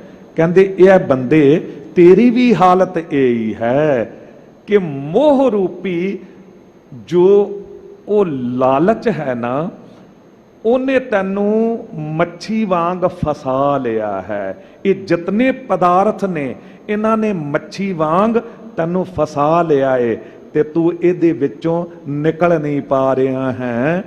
ਮੱਛੀ ਦੀ ਹਾਲਤ ਕੀ ਹੋ ਜਾਂਦੀ ਹੈ ਜਦ ਉਹ ਤੜਪਦੀ ਹੈ ਪਾਣੀ ਤੋਂ ਬਿਨਾਂ ਨਾ, ਇਉਂ ਅਸੀਂ ਬਾਣੀ ਤੋਂ ਬਿਨਾਂ ਤੜਪਦੇ ਹਾਂ। ਜਦ ਮਾਇਆ ਦੇ ਕੰਢੇ 'ਚ ਫਸ ਜਾਂਦੇ ਆ ਨਾ, ਉਹ ਕੰਢਾ ਸਾਨੂੰ ਫਸਾ ਲੈਂਦਾ ਮਾਇਆ ਦਾ, ਫਿਰ ਹਰ ਵੇਲੇ ਸਾਕਤ ਹਰ ਰਸ ਸਾਧ ਨਾ ਜਾਣਿਆ, ਜੋ ਅੰਤਰ ਹਉਮੈ ਕੰਡਾ ਹੈ, ਜਿਉ ਜਿਉ ਚਲਹਿ ਚੁਭੈ ਦੁਖ ਪਾਵੈ, ਜਮਕਾਲ ਸਹਿ ਸਿਰ ਡੰਡਾ ਹੈ। ਕਹਿੰਦੇ ਸਾਕਤ ਬੰਦੇ ਦੇ ਅੰਦਰ ਇੱਕ ਕੰਡਾ ਹੁੰਦਾ ਹਉਮੈ ਰੂਪੀ। ਜਿਸ ਤਰ੍ਹਾਂ ਮੱਛੀ ਨੂੰ ਫਸਾ ਲਿਆ ਨਾ, ਇਹ ਸਾਕਤ ਨੂੰ ਹਉਮੈ ਰੂਪੀ ਕੰਡੇ ਨੇ ਫਸਾ ਲਿਆ ਏ। ਨਿਮਰਤਾ ਨਾਲ ਬੇਨਤੀ ਕਰਾਂ, ਐਜ ਏ ਹੈਡਗੰਥੀ ਗੁਰਦੁਆਰਾ ਸੀਸਗੰਜ ਸਾਹਿਬ 8-9 ਸਾਲਾਂ ਤੋਂ ਦਾਸ ਵੇਖ ਰਿਹਾ ਵੀ ਪਾਰਕਿੰਗ ਵੀ ਹੈ ਅੰਦਰ, ਗੱਡੀਆਂ ਅੰਦਰ ਖੜੀ ਕੀਤੀ ਜਾ ਸਕਦੀਆਂ ਨੇ, ਪਰ ਐਤਵਾਰ ਸ਼ਨੀਵਾਰ ਨੂੰ ਸੰਗਰਾਂਦ ਨੂੰ ਬਹੁਤ ਸੰਗਤ ਹੁੰਦੀ ਹੈ, ਤੇ ਆਮ ਦਿਨਾਂ ਵਿੱਚ ਵੀ ਕੁਝ ਬੰਦੇ ਕੀ ਕਰਨਗੇ, ਆਪਣੀ ਮਰਜ਼ੀ ਨਾਲ ਬਾਹਰ ਜਿੱਥੇ ਮਰਜ਼ੀ ਗੱਡੀ ਖੜੀ ਕਰ ਦੇਣੀ। ਹੁਣ ਕਿਸੇ ਤੋਂ ਸੰਗਤ ਆ ਰਹੀ ਹੈ, ਗੱਡੀ ਮੁੜਦੀ ਨਹੀਂ ਹੈ। ਐਗਜ਼ਾਮਪਲ ਦੇ ਤੌਰ ਤੇ ਉਦਾਹਰਣ ਦੇ ਰਿਹਾ, ਹੁਣ ਉਸ ਬੰਦੇ ਨੂੰ ਲੱਖ ਵਾਰੀ ਸਮਝਾਇਆ ਜਾਵੇ, ਸੇਵਾਦਾਰ ਕਹਿਣ, ਪਰ ਉਹਦੇ ਅੰਦਰ ਹਉਮੈ ਹੈ, ਤੂੰ ਕੌਣ ਹੁੰਦਾ ਮੈਨੂੰ ਰੋਕਣ ਵਾਲਾ। ਹੁਣ ਗੱਡੀ ਖੜੀ ਕਰ ਦਿੱਤੀ, ਉਹ ਇੱਕ ਕੰਡਾ ਬੀਜ ਦਿੱਤਾ। ਉਹ ਕੰਡਾ ਕੀ ਬੀਜਿਆ, ਉਹਨੂੰ ਆਪਣੇ ਆਪ ਨੂੰ ਤਾਂ ਦੁੱਖ ਦੇ ਰਿਹਾ ਹੈ, ਪਰ ਜਿਹੜਾ ਵੀ ਆ ਰਿਹਾ ਉਹਨੂੰ ਵੀ ਚੁੱਭ ਰਿਹਾ ਹੈ, ਕਿਉਂਕਿ ਮੁਸ਼ਕਲ ਖੜੀ ਕਰ ਰਿਹਾ ਹੈ। ਸਾਕਤ ਬੰਦਾ ਇਤਨਾ ਅਹੰਕਾਰੀ ਹੋ ਜਾਂਦਾ ਹੈ ਕਿ ਉਹ ਜਦ ਤੁਰਦਾ ਹੈ ਤੇ ਸਾਹਮਣੇ ਕੋਈ ਗੁਰੂ ਕਾ ਸਿੱਖ ਆ ਰਿਹਾ ਹੈ, ਚਾਹੀਦਾ ਹੈ ਆਗੇ ਆਵਤ ਸਿੰਘ ਜੋ ਪਾਵੈ, ਵਾਹਿਗੁਰੂ ਕੀ ਫਤਿਹ ਬੁਲਾਵੈ, ਪਰ ਉਹ ਕਹਿੰਦਾ ਮੈਂ ਕਿਉਂ ਫਤਿਹ ਬੁਲਾਵਾਂ, ਉਹ ਸਾਹਮਣੇ ਵਾਲਾ ਬੁਲਾਵੇ। ਹੁਣ ਸਾਹਮਣੇ ਵਾਲਾ ਵੀ ਇਹੀ ਕੁਝ ਲੈ ਕੇ ਆ ਰਿਹਾ ਸੀ। ਗੁਰਦੁਆਰੇ ਜਦ ਵੀ ਆਉਣਾ ਹੈ, ਦਰਬਾਰ ਸਾਹਿਬ ਤੁਸੀਂ ਦੇਖਦੇ ਹੋ, ਜਦ ਵੀ ਐਂਟਰ ਹੁੰਦੇ ਹੋ, ਵਿਦਵਾਨ ਅਕਸਰ ਜ਼ਿਕਰ ਕਰਕੇ ਜਾਂਦੇ ਨੇ, ਉਤਰ ਕੇ ਜਾਂਦੇ ਆ। ਹਰ ਇੱਕ ਪਾਸੇ ਦੀ ਪੌੜੀਆਂ ਤੋਂ ਤੁਸੀਂ ਦੇਖੋ ਉਤਰ ਕੇ ਜਾਵਾਂਗੇ ਥੱਲੇ। ਇਹ ਨਿਸ਼ਾਨੀ ਇਸ ਗੱਲ ਦੀ ਕਿ ਗੁਰੂ ਵਾਲਾ ਆਵੀਂ ਨਾ, ਨੀਵਾਂ ਹੋ ਕੇ ਆਵੀਂ, ਅੰਦਰੋਂ ਵੀ ਉਤਰ ਕੇ ਆਵੀਂ, ਹਉਮੈ ਰੂਪੀ ਜੁੱਤੀ ਬਾਹਰ ਛੱਡ ਕੇ ਆਵੀਂ। ਬੇਨਤੀ ਕਰਦੇ ਹੁੰਦੇ ਸਨ ਕਿ ਧਰਮ ਕੀ ਹੈ, ਸਿਰ ਦੀ ਦਸਤਾਰ, ਤੇ ਹਉਮੈ ਕੀ ਹੈ, ਪੈਰ ਦੀ ਜੁੱਤੀ। ਕਿਸੇ ਦੀ ਦਸਤਾਰ ਪੱਗ ਲਹਿ ਜਾਵੇ ਨਾ, ਦੁਨੀਆ ਰੁਕ ਕੇ ਵੇਖਦੀ ਹੈ। ਜਗ੍ਹਾ ਜਗ੍ਹਾ ਚਰਚੇ ਹੁੰਦੇ ਨੇ ਕਿ ਫਲਾਣੇ ਦੀ ਪੱਗ ਲੈ ਗਈ, ਪਰ ਜੁੱਤੀ ਲੈ ਜਾਵੇ, ਕਦੀ ਕਿਸੇ ਨੇ ਕਿਹਾ ਕਿ ਫਲਾਣੇ ਦੀ ਜੁੱਤੀ ਲੈ ਗਈ? ਜੁੱਤੀ ਤੇ ਆਪ ਉਤਾਰ ਕੇ ਆਉਂਦੇ ਆ ਬਾਹਰ, ਆਪਾਂ ਜੋੜਾ ਘਰ ਵਿੱਚ ਜਮਾ ਕਰਾ ਕੇ ਆਉਂਦੇ ਆ। ਕਹਿੰਦੇ ਗੁਰੂ ਕੇ ਸਿੱਖਾ ਯਾਦ ਰੱਖ, ਗੁਰਦੁਆਰੇ ਦੇ ਵਿੱਚ ਗੁਰੂ ਕੋਲ ਆਉਣਾ ਹੈ ਤੇ ਹਉਮੈ ਰੂਪੀ ਜੁੱਤੀ ਬਾਹਰ ਛੱਡ ਕੇ ਆਉਣੀ ਹੈ, ਤੇ ਧਰਮ ਰੂਪੀ ਦਸਤਾਰ ਨੂੰ ਅਪਣਾ ਕੇ ਆਉਣਾ ਹੈ, ਭਾਵ ਕਿ ਧਰਮੀ ਬਣ ਕੇ ਆਉਣਾ ਹੈ, ਨਿਮਰਤਾ ਵਿੱਚ ਆਉਣਾ ਹੈ। ਸਰਦਾਰ ਬਣਾਇਆ ਗੁਰੂ ਨੇ ਸਾਨੂੰ, ਜਿਨ ਕੀ ਜਾਤ ਬਰਨ ਕੁਲ ਮਾਹੀ, ਸਰਦਾਰੀ ਨਾ ਭਈ ਕਦਾਹੀ, ਤਿਨ ਹੀ ਕੋ ਸਰਦਾਰ ਬਣਾਵੋ, ਤਬੈ ਗੋਬਿੰਦ ਸਿੰਘ ਨਾਮ ਕਹਾਵੋ। ਸਰਦਾਰ ਬਣਾਇਆ, ਪਰ ਦੂਜੇ ਪਾਸੇ ਸਿੱਖ ਵੀ ਆਖਿਆ। ਸਿੱਖ ਕਹਿ ਦਿੱਤਾ ਏ ਕਿ ਗੁਰੂ ਕੋਲ ਆਵੇਂ ਤੇ ਸਿੱਖਣ ਦੀ ਚਾਹ ਲੈ ਕੇ ਆਵੀਂ। ਸਿੱਖ ਨਾਮ ਦੇ ਕੇ ਸਾਡੀ ਹਉਮੈ ਨੂੰ ਮਸਲ ਕੇ ਰੱਖ ਦਿੱਤਾ ਏ। ਜੋ ਹਾਲੇ ਸਿੱਖ ਰਿਹਾ ਹੈ ਉਹਨੂੰ ਕਾਹਦਾ ਮਾਣ ਹੈ। ਤੇ ਸਾਹਿਬ ਕਹਿੰਦੇ ਕਿ ਇਸ ਸਰੀਰ ਦੇ ਮੋਹ ਨੇ, ਇਹ ਕੰਡੇ ਨੇ ਫਸਾ ਲਿਆ ਹੈ। ਹੁਣ ਇਹ ਸਰੀਰ ਕੀ ਹੈ, ਥੋੜਾ ਜਿਹਾ ਸਮਝ ਲੈਣਾ ਇਸ ਗੱਲ ਨੂੰ, ਕਿਉਂਕਿ ਤਨ ਦੀ ਦੇਹ ਦੀ ਗੱਲ ਹੈ ਤੇ ਗਰਭ ਅਹੰਕਾਰ ਦੀ ਗੱਲ ਹੈ। ਇਹ ਸਰੀਰ ਕੀ ਹੈ, ਦੋ ਪੱਖ ਹੁੰਦੇ ਨੇ ਨਾ। ਇਹ ਸਰੀਰ ਸਭ ਧਰਮ ਹੈ, ਜਿਸ ਅੰਦਰ ਸੱਚੇ ਕੀ ਵਿੱਚ ਜੋਤ, ਗੁਹਜ ਰਤਨ ਵਿੱਚ ਲੁਕ ਰਹੇ, ਕੋਈ ਗੁਰਮੁਖ ਸੇਵਕ ਕੱਢੈ ਖੋਤ। ਸਾਹਿਬ ਕਹਿੰਦੇ ਸਰੀਰ ਧਰਮ ਹੈ। ਹੈਂ, ਧਰਮ ਹੈ, ਤੇ ਜੇ ਧਰਮ ਹੈ ਤੈਨੂੰ ਪਾਪੀ ਕਿਉਂ ਕਿਹਾ ਫਿਰ? ਅਨ ਦੇਵਤਾ, ਪਾਣੀ ਦੇਵਤਾ, ਬੈਸੰਤਰ ਦੇਵਤਾ, ਲੂਣ ਪੰਜਵਾਂ ਪਾਇਆ ਘਰਤ ਤਾਂ ਹੋਵਾ ਪਾਕ ਪਵਿੱਤ, पापी स्यों तन गड्ढियां थुक्कां पईयां तित। कहंदे शरीर पापी है। क्यों पापी है? क्योंकि इतनी कीमती अमृत वर्गी वस्तुआं अंदर गईयां ते विष्टा बन गईयां। की हाल हो गया? कहंदे इस करके पापी है। इस शरीर नूं जजरी किया, इस शरीर नूं मिट्टी दी पुड़िया किया, इस शरीर नूं बहुत कुछ कह दिता दूजे पासे, ते एक पासे धर्म भी कह दिता। ते की सतगुरु अपनी गल नूं आप कट रहे ने? नहीं, साहब कहंदे सिक्के दे दो पहलू ने। एक पासे शरीर धर्मी है, क्योंकि इहदी जो बनतर है ना, मालक वाहिगुरु ने हर एक अंग नूं धर्मी बनाया, हर एक अंग नूं धर्मी बनाया। धर्मी कौन है? जो अपने मुंह की बुरकी भी दूजे दे मुंह च पाउण दी जुरत रखे। धर्मी कौन है? जो अपने लिए ही नहीं दूजियां लिए भी जीवे, जो आप कमा के किरती होवे पर दूजियां दा भला करे। दमड़ा उसी का जो खर्चे और खाए, देवे दिलावे रजावे खुदाए। कहंदे आप भी खर्चे ते गरीबां दी सेवा विच भी कोई लावे, वो है धर्मी। गुरु तेग बहादुर साहब सतगुरु जी ने हिंदू धर्म की रखिया खातर अपना सीस दे दिता। ते धर्मी अकवाए धर्म हेत साका जिन किया, सीस दिया पर सिर ना दिया। धर्मी की डेफिनेशन की है, व्याख्या की है? जो दूजियां लई जींदा है। साडे गुरु दूजियां लई जीवे, केवल अपने लिए नहीं जीवे। ते शरीर, शरीर दे अंग की ने? ये पैर किते अपने लिए तुर रहे ने? नहीं, ये ते आराम ही करना चाहन, पर जद तक अखां वेखदियां ने, ये पैर तुरदे ने, अखां वेखदियां रहिंदियां ने। नहीं ते अखां ते सोना ही चाहन, अखां ते सोना ही चाहन, पर धर्मी ने कि किते ठेडा ना लग जावे पैरां नूं, ये पैरां लई वेखदियां ने। पैर किते अपने लिए तुरदे ने।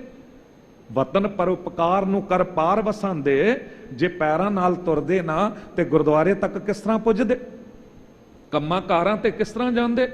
इसका मतलब पैर अपने लिए नहीं, पूरे शरीर लिए तुर रहे ने।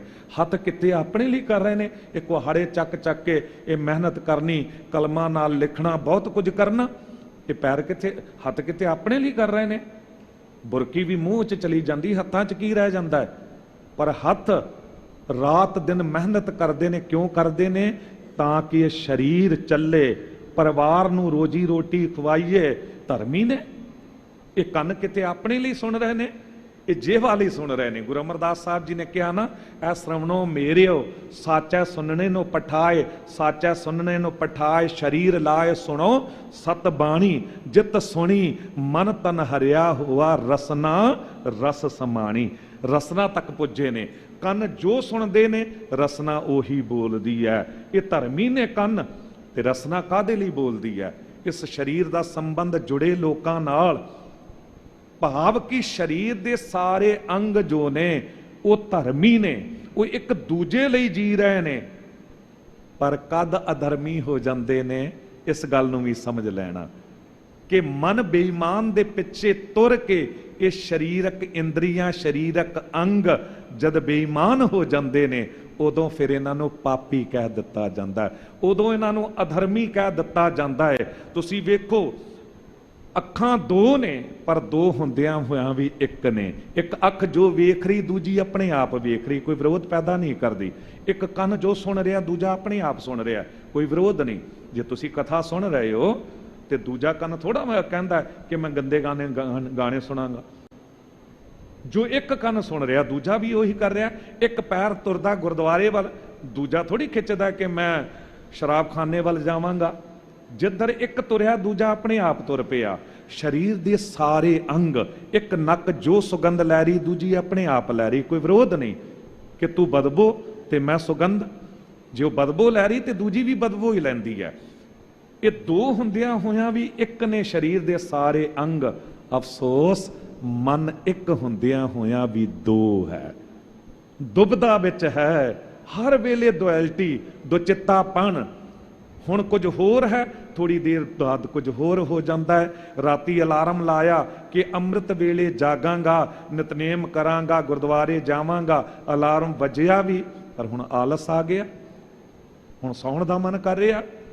ते साहब कह रहे ने ਕਿ ਮੋਹ ਰੂਪੀ ਕੰਡੇ ਨੇ ਜਦ ਇਸ ਮਨ ਮੱਛੀ ਉੱਤੇ ਪ੍ਰਭਾਵ ਪਾਇਆ, ਤੈਨੂੰ ਫਸਾ ਲਿਆ, ਇਹਨੂੰ ਫਸਾ ਲਿਆ, ਤੇ ਇਹਨੇ ਕੀ ਕੀਤਾ ਕਿ ਸਾਰੇ ਹੀ ਸਰੀਰਕ ਅੰਗਾਂ ਨੂੰ, ਇੰਦਰੀਆਂ ਨੂੰ ਆਪਣੇ ਪਾਸੇ ਲਾ ਲਿਆ, ਤੇ ਲੋਭ ਦੇ ਅੰਦਰ ਫਸ ਕੇ, ਮੋਹ ਦੇ ਅਧੀਨ ਹੋ ਕੇ, ਤੇ ਹਮੇਸ਼ਾ ਪਦਾਰਥ ਇਕੱਠੇ ਕਰ ਕਰਕੇ ਤੇ ਗਰਭ ਕਰਦਾ ਚਲਾ ਗਿਆ, ਅਭਿਮਾਨੀ ਹੁੰਦਾ ਚਲਾ ਗਿਆ ਜੀ। ਰਹਾਉ ਘਣੋ ਘਣੋ ਘਣੋ ਸਦ ਲੋੜਾ, ਬਿਨ ਲਹਿਣੇ ਕਾਠਾ ਪਾਇਓ ਰੇ। ਘਣੋ ਘਣੋ ਘਣੋ 3 ਵਾਰੀ ਕਿਹਾ ਹੈ। ਸਦ ਲੋੜ ਹੈ। ਦੇਖੋ ਇੱਕ ਗੱਲ ਹੁੰਦੀ ਆ ਨਾ, ਬੰਦਾ ਇੱਕ ਵਾਰੀ ਕਹਿ ਦਵੇ ਕਿ ਇਤਨਾ ਦੇ ਦੇ, ਨਹੀਂ ਫੇਰ ਕਵੇ ਹੋਰ ਦੇ ਹੋਰ ਦੇ ਹੋਰ ਦੇ। ਘਣੋ ਘਣੋ, ਘਣੋ ਦਾ ਅਰਥ ਹੈ ਜ਼ਿਆਦਾ, ਹੋਰ ਜ਼ਿਆਦਾ ਹੋਰ ਜ਼ਿਆਦਾ ਹੋਰ ਜ਼ਿਆਦਾ। ਸੈਸ ਖੱਟੇ ਲੱਕੌਟ ਧਾਵੈ, ਤ੍ਰਿਪਤ ਨਾ ਆਵੈ, ਮਾਇਆ ਪਾਛੈ ਪਾਵੈ, ਅਨਕ ਭੋਗ ਵਿਖਿਆ ਕੇ ਕਰੈ, ਨਹਿ ਤ੍ਰਿਤਾਵੈ ਖਪ ਖਪ ਮਰੈ।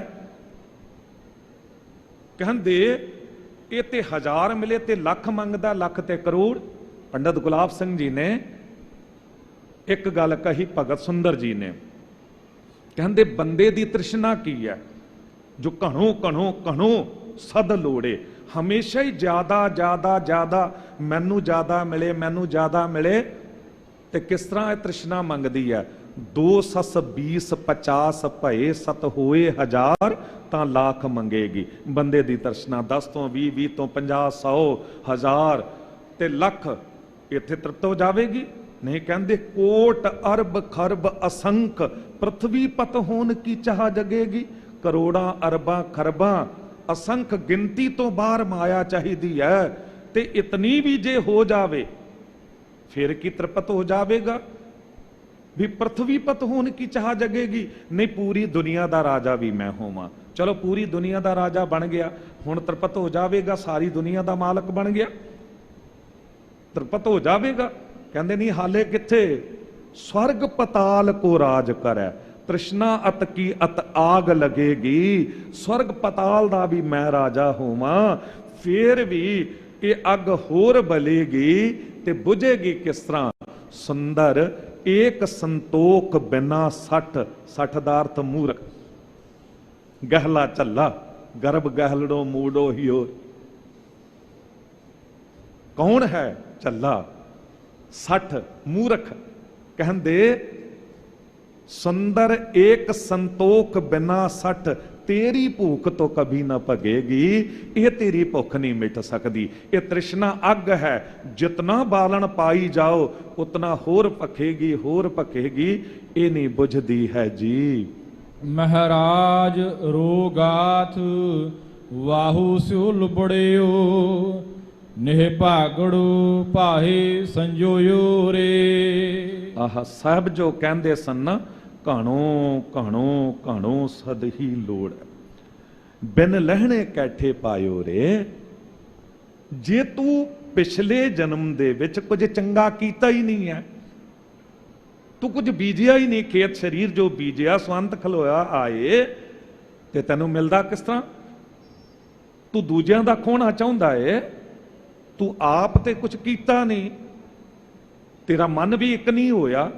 जिस तरह शरीर के सारे अंग दो हुंदियां होया एक ने, जिस दिन मन एक हो गया ना, उदों सारे लोभ लालच मिट जाणगे। बिन तुद होर जे मंगना, सिर दुखां कै दुख, देह नाम संतोखिया उतरै मन की भुख। उदों फिर बंदा तृप्त हो जावेगा, संतोखी हो जावेगा। संतोखी बंदा केड़ा है? जिन्हों जिन्ना क मिल गया, मेहनत करेगा डट के, किरत करेगा, उस तो बाद जो कुछ मिल गया ਉਹਦੇ ਚ ਪ੍ਰਸੰਨ ਹੋ ਜਾਂਦਾ ਏ। ਪਰ ਸਾਹਿਬ ਅਗਲੀ ਪੰਕਤੀਆਂ ਚ ਕਹਿ ਰਹੇ ਨੇ, ਮਹਿਰਾਜ ਰੋ ਗਾਥ ਵਾਹੂ ਸਿਉ ਲੁਬੜਿਓ। ਗਾਥ ਕਿਆ? ਸ਼ਰੀਰ ਨੂੰ। ਪਰਮਾਤਮਾ ਵਾਹਿਗੁਰੂ ਜੀ ਨੇ ਇਹ ਸ਼ਰੀਰ ਦਿੱਤਾ, ਤੇ ਜੇ ਸ਼ਰੀਰ ਉਸਨੇ ਦਿੱਤਾ ਤੇ ਉਹਨੂੰ ਚੇਤੇ ਕਰਦਾ, ਪਰ ਇਹ ਤੇ ਲੁਬੜਿਓ। ਲੋਭ ਦੇ ਚੱਕਰ ਦੇ ਵਿੱਚ ਇਉਂ ਫਸ ਗਿਆ ਕਿ ਹੁਣ ਨਿਕਲਣ ਜੋਗਾ ਹੀ ਨਹੀਂ ਆ। ਤੇ ਸਾਹਿਬ ਕਹਿ ਰਹੇ ਨੇ ਕਿ ਨਿਭਾਗੜੋ ਭਾਏ ਸੰਜੋਇਓ ਰੇ। ਇਹ ਨਿਭਾਗਾ, ਇਹ ਅਭਿਮਾਨੀ ਹੋ ਕੇ ਇਹਨੂੰ ਸਮਝ ਹੀ ਨਹੀਂ ਹੈ ਕਿ ਪ੍ਰਮਾਤਮਾ ਵਾਹਿਗੁਰੂ ਜੀ ਦੀ ਕਿਰਪਾ ਦਾ ਪਾਤਰ ਬਣਾ। ਨਾਲ ਨਾਲ ਨਾ ਇਹ ਗਰਭ ਚੱਲ ਰਿਹਾ, ਗਰਭ ਦੀ ਗੱਲ, ਅਭਿਮਾਨ ਦੀ ਗੱਲ। ਜਦ ਵੀ ਗੁਰਦੁਆਰੇ ਆਈਏ, ਆਪਾਂ ਗੱਲ ਕਰ ਰਹੇ ਸੀ ਨੀਵੇਂ ਹੋ ਕੇ ਆਈਏ, ਤੇ ਭਾਈ ਗੁਰਦਾਸ ਸਾਹਿਬ ਜੀ ਦੇ ਬਚਨ ਚੇਤੇ ਆਏ, ਆਵਤ ਹੈ ਜਾ ਕੇ ਭੀਖ ਮੰਗਨ ਭਿਖਾਰੀ, ਦੀਨ ਦੇਖਤ ਅਧੀਨੇ ਨਿਰਾਸੋ ਨਾ ਬਿਡਾਰ ਹੈ। ਸਾਹਿਬ ਕਹਿੰਦੇ ਕਿ ਗੁਰੂ ਕੇ ਸਿੱਖਾ ਭਿਖਾਰੀ ਨੂੰ ਵੇਖਿਆ, ਉਹ ਭਿਖਾਰੀ ਦਾ ਸੁਭਾਅ ਬੜਾ ਢੀਠ ਹੁੰਦਾ। ਕਈ ਵਾਰੀ ਪਿੰਡਾਂ ਦੇ ਵਿੱਚ ਵੀ ਘਰ ਦੇ ਸਾਹਮਣੇ ਭਿਖਾਰੀ ਆ ਜਾਵੇ ਨਾ, ਤੇ ਤੁਸੀਂ ਉਹਨੂੰ ਦੁੜਾਓ, ਜਾਂ ਤੈਨੂੰ ਕੁਝ ਨਹੀਂ ਮਿਲਣਾ, ਪਰ ਉਹ ਢੀਠ ਹੋ ਕੇ ਖੜਾ ਰਹਿੰਦਾ ਹੈ। ਤੇ ਉਹਨੂੰ ਜੇ 2 ਟਕੇ ਪੈਸੇ ਨਾ ਵੀ ਦਿਓ ਤੇ ਆਟੇ ਦੀ ਇੱਕ ਕੌਲੀ ਭਰ ਕੇ ਵੀ ਉਹਦੀ ਝੋਲੀ ਪਾਉਣੀ ਪੈਂਦੀ ਹੈ, ਕਿਉਂਕਿ ਹਟਦਾ ਹੀ ਨਹੀਂ ਹੈ, ਉਹ ਕੁਝ ਨਾ ਕੁਝ ਲੈ ਕੇ ਹੀ ਮੁੜਦਾ ਹੈ। ਦੂਜਾ ਉਦਾਹਰਣ ਦਿੱਤਾ, ਬੈਠਤ ਹੈ ਜਾ ਕੇ ਦਵਾਰ ਆਸਾ ਕੇ ਬਿਡਾਰ ਸਵਾਨ, ਅੰਤ ਕਰਨਾ ਕਾ ਤੋਰ ਟੂਕ ਤਾਂ ਹੀ ਡਾਰ ਹੈ। ਕਹਿੰਦੇ ਗੁਰੂ ਕੇ ਸਿੱਖਾ ਕੂਕਰ ਵੇਖਿਆ ਕੁੱਤਾ, ਉਹ ਦੂਜੇ ਘਰਾਂ ਦੀ ਆਸ ਛੱਡ ਕੇ ਨਾ ਇੱਕ ਘਰ ਦੇ ਸਾਹਮਣੇ ਬੈਠ ਗਿਆ। ਉਹਨੂੰ ਸੋਟਾ ਡੰਡਾ ਵੀ ਮਾਰਿਆ ਜਾਂਦਾ ਹੈ, ਉਹਨੂੰ ਦੁੜਾਇਆ ਵੀ ਜਾਂਦਾ, ਤੂੰ ਚਲਾ ਜਾ, ਪਰ ਉਹ ਹਟਦਾ ਹੀ ਨਹੀਂ। ਤੇ ਅੰਤ ਬੰਦੇ ਦੀ ਅੰਦਰ ਕਰੁਣਾ ਆ ਜਾਂਦੀ ਹੈ, ਜੋ ਆਪਣੇ ਜੋਗੇ 2 ਪ੍ਰਸ਼ਾਦੇ ਨੇ ਨਾ, ਉਹਨਾਂ ਵਿੱਚੋਂ ਤੋੜ ਕੇ ਇੱਕ ਟੋਟਾ ਉਹਨੂੰ ਪਾ ਹੀ ਦਿੰਦਾ ਹੈ। ਪਾਨ ਕੀ ਪਨ ਹੀ ਰਹਿਤ ਪਰ ਹਰੀ ਪਰੀ, ਤਾਹੂ ਕਾਹੂ ਕਾਜ ਕੋਠ ਚਲਤ ਸਮਾਰ ਹੈ। ਕਹਿੰਦੇ ਇੱਕ ਗੱਲ ਚੇਤੇ ਰੱਖ ਕਿ ਪੈਰ ਦੀ ਜੁੱਤੀ ਹੈ, ਹਮੇਸ਼ਾ ਘਰ ਦੇ ਬਾਹਰ ਕੱਢ ਕੇ ਬੰਦਾ ਅੰਦਰ ਆਉਂਦਾ ਹੈ। ਪਹਿਲਾਂ ਦਰਵਾਜ਼ੇ ਤੋਂ ਅੰਦਰ ਜੁੱਤੀ ਨਹੀਂ ਸੀ ਆਉਂਦੀ। ਅੱਜ ਕੱਲ ਤੇ ਲੋਕ ਨਾ ਕਿਚਨ ਵਿੱਚ ਵੀ ਹਰ ਜਗ੍ਹਾ ਜੁੱਤੀਆਂ ਪਾਈ ਫਿਰਦੇ ਨੇ, ਪਰ ਪਹਿਲਾਂ ਲੋਕ ਇਉਂ ਨਹੀਂ ਸੀ ਕਰਦੇ। ਤੇ ਕਹਿੰਦੇ ਉਹ ਜਿਹੜਾ ਜੋੜਾ ਹੈ ਨਾ, ਉਹ ਬਾਹਰ ਪਿਆ ਆਪਣੇ ਮਾਲਕ ਦੇ ਇੰਤਜ਼ਾਰ ਵਿੱਚ ਰਹਿੰਦਾ ਹੈ, ਕਦੀ ਤੇ ਆਵੇਗਾ। ਤੇ ਉਹ ਆਉਂਦਾ ਹੈ ਤੇ ਉਹਦੇ ਚਰਨ ਪੈ ਜਾਂਦੇ ਨੇ, ਉਹਨੂੰ ਭਾਗ ਲੱਗ ਜਾਂਦੇ ਨੇ ਜੋੜੇ ਨੂੰ। ਕਹਿੰਦੇ ਬਿਲਕੁਲ ਇਉਂ ਛਾੜ ਅਹੰਕਾਰ ਛਾਰ ਹੋਏ ਗੁਰੂ ਮਾਰਗ ਮੈਂ, ਕਬਹੂ ਕੇ ਦਇਆ ਕੇ ਦਇਆਲ ਭਗਤਾਰ ਹੈ। ਕਦੀ ਤੇ ਉਹਨੂੰ ਕਿਰਪਾ ਆਵੇਗੀ, ਕਦੀ ਤੇ ਉਹਨੂੰ ਦਇਆ ਆਵੇਗੀ, ਤੇਰੀ ਝੋਲੀ 'ਚ ਕਿਰਪਾ ਰੂਪੀ ਟੁਕੜਾ ਪੈ ਜਾਵੇਗਾ। ਤੂੰ ਇਉਂ ਨਿਮਰਤਾ ਨਾਲ ਗੁਰੂ ਦਰਬਾਰ ਵਿੱਚ ਆਇਆ ਕਰ। ਸਤਿਗੁਰੂ ਸਾਹਿਬ ਗੁਰੂ ਗੋਬਿੰਦ ਸਿੰਘ ਸਾਹਿਬ ਜੀ ਨਾ, ਅਨੰਦਪੁਰ ਸਾਹਿਬ ਦੀ ਘਟਨਾ ਹੈ, ਤੇ ਭਾਈ ਸਾਹਿਬ ਭਾਈ ਨੰਦ ਲਾਲ ਸਾਹਿਬ ਜੀ ਲੰਗਰ ਦਾ ਥਾਲ ਤਿਆਰ ਕਰਦੇ ਸਨ, ਤੇ ਸਤਿਗੁਰੂ ਨੂੰ ਰੋਜ਼ ਆਪ ਲਿਜਾ ਕੇ ਛਕਾਉਂਦੇ ਹੁੰਦੇ ਸਨ, ਲੰਗਰ ਛਕਾਉਂਦੇ ਸਨ। ਤੇ ਅੱਜ ਵੀ ਥਾਲ ਲੈ ਕੇ ਆਏ ਨੇ, ਸਤਿਗੁਰੂ ਸਾਹਿਬ ਗੁਰੂ ਗੋਬਿੰਦ ਸਿੰਘ ਸਾਹਿਬ ਜੀ ਦੇ ਸਾਹਮਣੇ ਰੱਖਿਆ, ਤੇ ਆਪ ਪੱਖੇ ਦੀ ਸੇਵਾ ਕਰਨ ਲੱਗਾ। ਸਤਿਗੁਰੂ ਲੰਗਰ ਛਕੋ। ਸਤਿਗੁਰੂ ਨੇ ਸ਼ੁਕਰਾਨਾ ਕੀਤਾ ਮਾਲਕ ਵਾਹਿਗੁਰੂ ਜੀ ਦਾ, ਤੇ ਇੱਕ ਬੁਰਕੀ ਤੋੜੀ, ਤੇ ਜਦ ਮੂੰਹ 'ਚ ਪਾਉਣ ਲੱਗੇ ਤੇ ਅਚਾਨਕ ਮੇਰੇ ਸਾਹਿਬ ਕੀ ਤੱਕਦੇ ਨੇ ਕਿ ਸਾਹਮਣੇ ਇੱਕ ਕੂਕਰ ਬੈਠਾ ਹੈ, ਇੱਕ ਕੁੱਤਾ ਬੈਠਾ ਹੈ। ਉਹਦੀ ਨਜ਼ਰ ਸਾਹਿਬ ਦੇ ਪ੍ਰਸ਼ਾਦੇ ਵਿੱਚ ਹੈ। ਸਤਿਗੁਰੂ ਗੁਰੂ ਗੋਬਿੰਦ ਸਿੰਘ ਸਾਹਿਬ ਜੀ ਨੇ ਵੇਖਿਆ ਤੇ ਦਇਆ ਦੇ ਘਰ ਬੁਰਕੀ ਥੱਲੇ ਰੱਖ ਦਿੱਤੀ, ਇੱਕ ਟੁਕੜਾ ਤੋੜਿਆ ਪ੍ਰਸ਼ਾਦੇ ਦਾ ਤੇ ਉਸ ਕੂਕਰ ਨੂੰ ਪਾ ਦਿੱਤਾ। ਉਹਨੇ ਆਪਣੇ ਮੂੰਹ 'ਚ ਲਿਆ, ਤੇ ਜਿਸ ਤਰ੍ਹਾਂ ਸਿਰ ਝੁਕਾਉਂਦਾ ਸ਼ੁਕਰਾਨਾ ਕਰਦੇ ਆ, ਉਹ ਤੁਰ ਗਿਆ। ਭਾਈ ਸਾਹਿਬ ਭਾਈ ਨੰਦ ਲਾਲ ਸਾਹਿਬ ਜੀ ਇਹ ਘਟਨਾ ਵੇਖ ਰਹੇ ਨੇ। ਅਗਲਾ ਦਿਨ ਹੋਇਆ, ਲੰਗਰ ਦਾ ਥਾਲ ਤਿਆਰ ਕੀਤਾ, ਪਰ ਆਪ ਲੈ ਕੇ ਨਾ ਆਏ, ਸੇਵਾਦਾਰ ਦੇ ਹੱਥ ਭੇਜ ਦਿੱਤਾ। ਕਈ ਵਾਰੀ ਇਹ ਘਟਨਾ ਕਹਿੰਦੇ ਅੰਦਰ ਵੈਰਾਗ ਆ ਜਾਂਦਾ ਏ।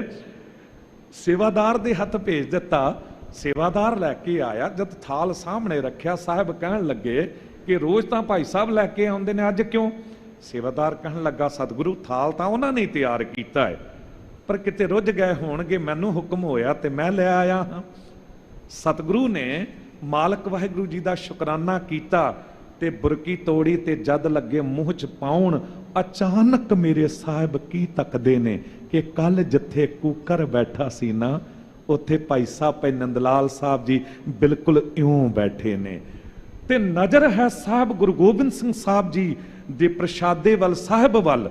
ਗੁਰੂ ਗੋਬਿੰਦ ਸਿੰਘ ਸਾਹਿਬ ਸਤਿਗੁਰੂ ਹੈਰਾਨ ਹੋਏ, ਤੇ ਥੱਲੇ ਬੁਰਕੀ ਰੱਖੀ, ਆਵਾਜ਼ ਮਾਰੀ, ਭਾਈ ਸਾਹਿਬ ਜੀ ਤੁਸੀਂ ਆਲਮ ਫਾਜ਼ਲ ਵਿਦਵਾਨ ਕਿੱਥੇ ਬੈਠੇ ਹੋ? ਤੁਸੀਂ ਸਾਡੇ ਨਾਲ ਬੈਠਦੇ ਹੋ, ਉੱਠ ਕੇ ਇੱਧਰ ਆਓ। ਹੱਥ ਜੁੜੇ ਨੇ, ਅੱਖਾਂ 'ਚ ਅਥਰੂ ਨੀਰ ਦੀ ਝੜੀ ਲੱਗੀ, ਉੱਠੇ ਨਹੀਂ। ਜਦ ਉੱਠੇ ਨਹੀਂ ਤੇ ਸਾਹਿਬ ਗੁਰੂ ਗੋਬਿੰਦ ਸਿੰਘ ਸਾਹਿਬ ਆਪ ਉੱਠੇ ਤੇ ਤੁਰ ਕੇ ਗਏ ਨੇ ਤੇ ਬਾਹੋਂ ਪਕੜ ਕੇ ਜਦ ਉਠਾ ਲਿਆ ਨਾ ਤੇ ਭਾਈ ਸਾਹਿਬ ਜੀ ਦੀ ਭੱਬਾਂ ਨਿਕਲ ਗਈਆਂ ਤੇ ਰੋਂਦਿਆਂ ਕਹਿਣ ਲੱਗੇ, ਮੇਰੇ ਸਤਿਗੁਰੂ ਮੈਂ ਕੱਲ ਵੇਖਿਆ ਸੀ ਉਹ ਇੱਕ ਕੂਕਰ ਆਸ ਕਰਕੇ ਸਾਹਮਣੇ ਬੈਠਾ ਸੀ ਤੇ ਤੁਸੀਂ ਉਹ ਰੋਟੀ ਦਾ ਟੁਕੜਾ ਤੋੜ ਕੇ ਉਹਦੀ ਝੋਲੀ 'ਚ ਪਾ ਦਿੱਤਾ। ਨੰਦ ਲਾਲ ਵੀ ਤੇ ਤੁਹਾਡੇ ਦਰ ਦਾ ਕੂਕਰ ਹੈ। ਮੈਂ ਵੀ ਸੋਚਿਆ ਇੱਕ ਕਿਰਪਾ ਰੂਪੀ ਟੁਕੜਾ ਮੇਰੀ ਝੋਲੀ ਵੀ ਪੈ ਜਾਵੇਗਾ, ਪਰ ਮੈਂ ਇਹੋ ਜਿਹਾ ਭਾਗਾ ਕਿ ਮੇਰੀ ਝੋਲੀ ਉਹ ਕਿਰਪਾ ਰੂਪੀ ਟੁਕੜਾ ਨਾ ਪਿਆ। ਸਤਿਗੁਰੂ ਗੁਰੂ ਗੋਬਿੰਦ ਸਿੰਘ ਸਾਹਿਬ ਜੀ ਨੇ ਘੁੱਟ ਛਾਤੀ ਨਾਲ ਲਾ ਕੇ ਕਿਹਾ, ਭਾਈ ਸਾਹਿਬ ਕੀ ਗੱਲ ਕਰਦੇ ਹੋ? ਨੰਦ ਲਾਲ ਤੋਂ ਹਮਰੋ ਦਾਤਾ, ਤੁਸੀਂ ਤੇ ਕਿਰਪਾ ਵੰਡਣ ਵਾਲੇ ਹੋ। ਗੁਰੂ ਨਾਨਕ ਦੇ ਦਰਬਾਰ ਦੀ ਬੇਅੰਤ ਕਿਰਪਾ ਤੁਹਾਡੇ ਹਿੱਸੇ ਆਈ ਹੈ। ਇਹਨੂੰ ਅਤਕਥ ਨਹੀਂ ਨਾ ਜਾਣਨਾ। ਭਾਈ ਸਾਹਿਬ ਜੀ ਦੀ ਪ੍ਰਮਾਣਿਤ ਬਾਣੀ ਜੋ ਦਰਬਾਰ ਸਾਹਿਬ ਹੀ ਪੜੀ ਜਾਂਦੀ ਹੈ, ਉਹਦੇ ਚ ਭਾਈ ਸਾਹਿਬ ਜੀ ਨੇ ਕਿਹਾ, ਲਾਲ ਸੱਗ ਗੁਲਾਮ ਗੁਰੂ ਗੋਬਿੰਦ ਸਿੰਘ, ਕਹਿੰਦੇ ਮੈਂ ਗੁਰੂ ਗੋਬਿੰਦ ਸਿੰਘ ਜੀ ਦੇ ਦਰ ਦਾ ਗੁਲਾਮ ਹਾਂ ਤੇ ਸੱਗ ਕੁੱਤਾ ਹਾਂ, ਕੂਕਰ ਹਾਂ। ਸਾਹਿਬ ਨੇ ਕਿਹਾ ਨਹੀਂ ਇਤੇ ਕੂਕਰ ਹਾਂ ਬੇਗਾਨਾ, ਭੌਂਕਾਂ ਇਸਤਨ ਤਾਈ, ਕਿਹਾ ਨਹੀਂ ਹਮ ਕੂਕਰ ਤੇਰੇ ਦਰਬਾਰ, ਭੌਂਕੇ ਆਗੇ ਬਦਨ ਪਸਾਰ। स्वामी को ग्रह ज्यों, स्वामी को ग्रह ज्यों स्वान तजत ने नित, नानक ए बिद हर भजाओ, एक मन होए एक चित। सजना निमरता विच आई ते कृपा रूपी टुकड़ा तेरी झोली च भी पै जावेगा, पर जे किते केवल लोभ विच रह के ते निभागा बनिया रिहा। निभागा कौन हुंदा है? अभागा कौन हुंदा है? ਜਿਹਦੇ ਭਾਗਾਂ 'ਚ ਕੁਛ ਨਹੀਂ, ਜਿਹਦੇ ਬਾਰੇ ਕਿਹਾ ਜਾਂਦਾ ਹੈ ਬਈ ਸੋਨੇ ਨੂੰ ਹੱਥ ਪਾਏ ਕਿਉਂ ਸੇਤੀ ਰਲ ਗਿਆ, ਉਹ ਸੋਨੇ ਨੂੰ ਵੀ ਹੱਥ ਪਾਵੇ ਤੇ ਮਿੱਟੀ ਹੋ ਜਾਵੇ। ਤੇ ਭਾਗਾਂ ਵਾਲਾ ਕਿਹਨੂੰ ਕਿਹਾ ਜਾਂਦਾ? ਕਹਿੰਦੇ ਮਿੱਟੀ ਨੂੰ ਵੀ ਹੱਥ ਪਾਵੇ ਸੋਨਾ ਬਣ ਜਾਂਦਾ। ਕੌਣ ਹੈ ਵੱਡੇ ਭਾਗਾਂ ਵਾਲਾ? ਤੁਸੀਂ ਹੋ। ਵੱਡ ਭਾਗੀ ਹਰ ਸੰਗਤ ਪਾਵੈ, ਜੋ ਸਾਧ ਸੰਗਤ ਵਿੱਚ ਬੈਠਾ ਹੈ, ਜੋ ਆ ਕੇ ਦਰਬਾਰ ਸਾਹਿਬ ਦਰਸ਼ਨ ਦੀਦਾਰੇ ਕਰ ਰਿਹਾ ਹੈ, ਉਹ ਹੈ ਭਾਗਾਂ ਵਾਲਾ। ਜੋ ਗੁਰੂ ਦਰਬਾਰਾਂ ਦੇ ਵਿੱਚ ਸਤਸੰਗ ਮਾਣ ਰਿਹਾ ਹੈ, ਉਹ ਹੈ ਵੱਡੇ ਭਾਗਾਂ ਵਾਲਾ। ਵੱਡ ਭਾਗੀ ਹਰ ਸੰਗਤ ਪਾਵੈ, ਭਾਗਹੀਣ ਭ੍ਰਮ ਚੋਟਾਂ ਖਾਵੈ। ਬਿਨ ਭਾਗਾਂ ਸਤਸੰਗ ਨਾ ਲੱਭੈ, ਬਿਨ ਸੰਗਤ ਮੈਲ ਭਰੀਜੈ ਜੀਓ। ਤੇ ਸਾਹਿਬ ਕਹਿੰਦੇ ਨੇ ਨਹਿ ਭਾਗੜੋ ਭਾਗ ਸੰਜੋਇਓ ਰੇ। ਕਹਿੰਦੇ ਅਭਾਗਾ ਵੀ ਭਾਗਾਂ ਵਾਲਾ ਬਣ ਜਾਂਦਾ ਹੈ ਜੇ ਪ੍ਰਭੂ ਦੀ ਕਿਰਪਾ ਦਾ ਪਾਤਰ ਬਣ ਜਾਵੇ, ਜੇ ਉਹਨੂੰ ਉਹ ਸਮਝ ਆ ਜਾਵੇ ਕਿ ਸਾਹਿਬ ਮੇਰਾ ਏਕੋ ਹੈ ਭਾਈ, ਏਕੋ ਹੈ। ਗੁਰੂ ਗ੍ਰੰਥ ਸਾਹਿਬ ਜੀ ਤੋਂ ਉੱਪਰ ਤੇ ਕੋਈ ਹੈ ਹੀ ਨਹੀਂ। ਮੈਂ ਤੇ ਇੱਕ ਕਿਣਕਾ ਵੀ ਨਹੀਂ ਹਾਂ, ਮੈਂ ਤੇ ਕੁਝ ਵੀ ਨਹੀਂ ਹਾਂ।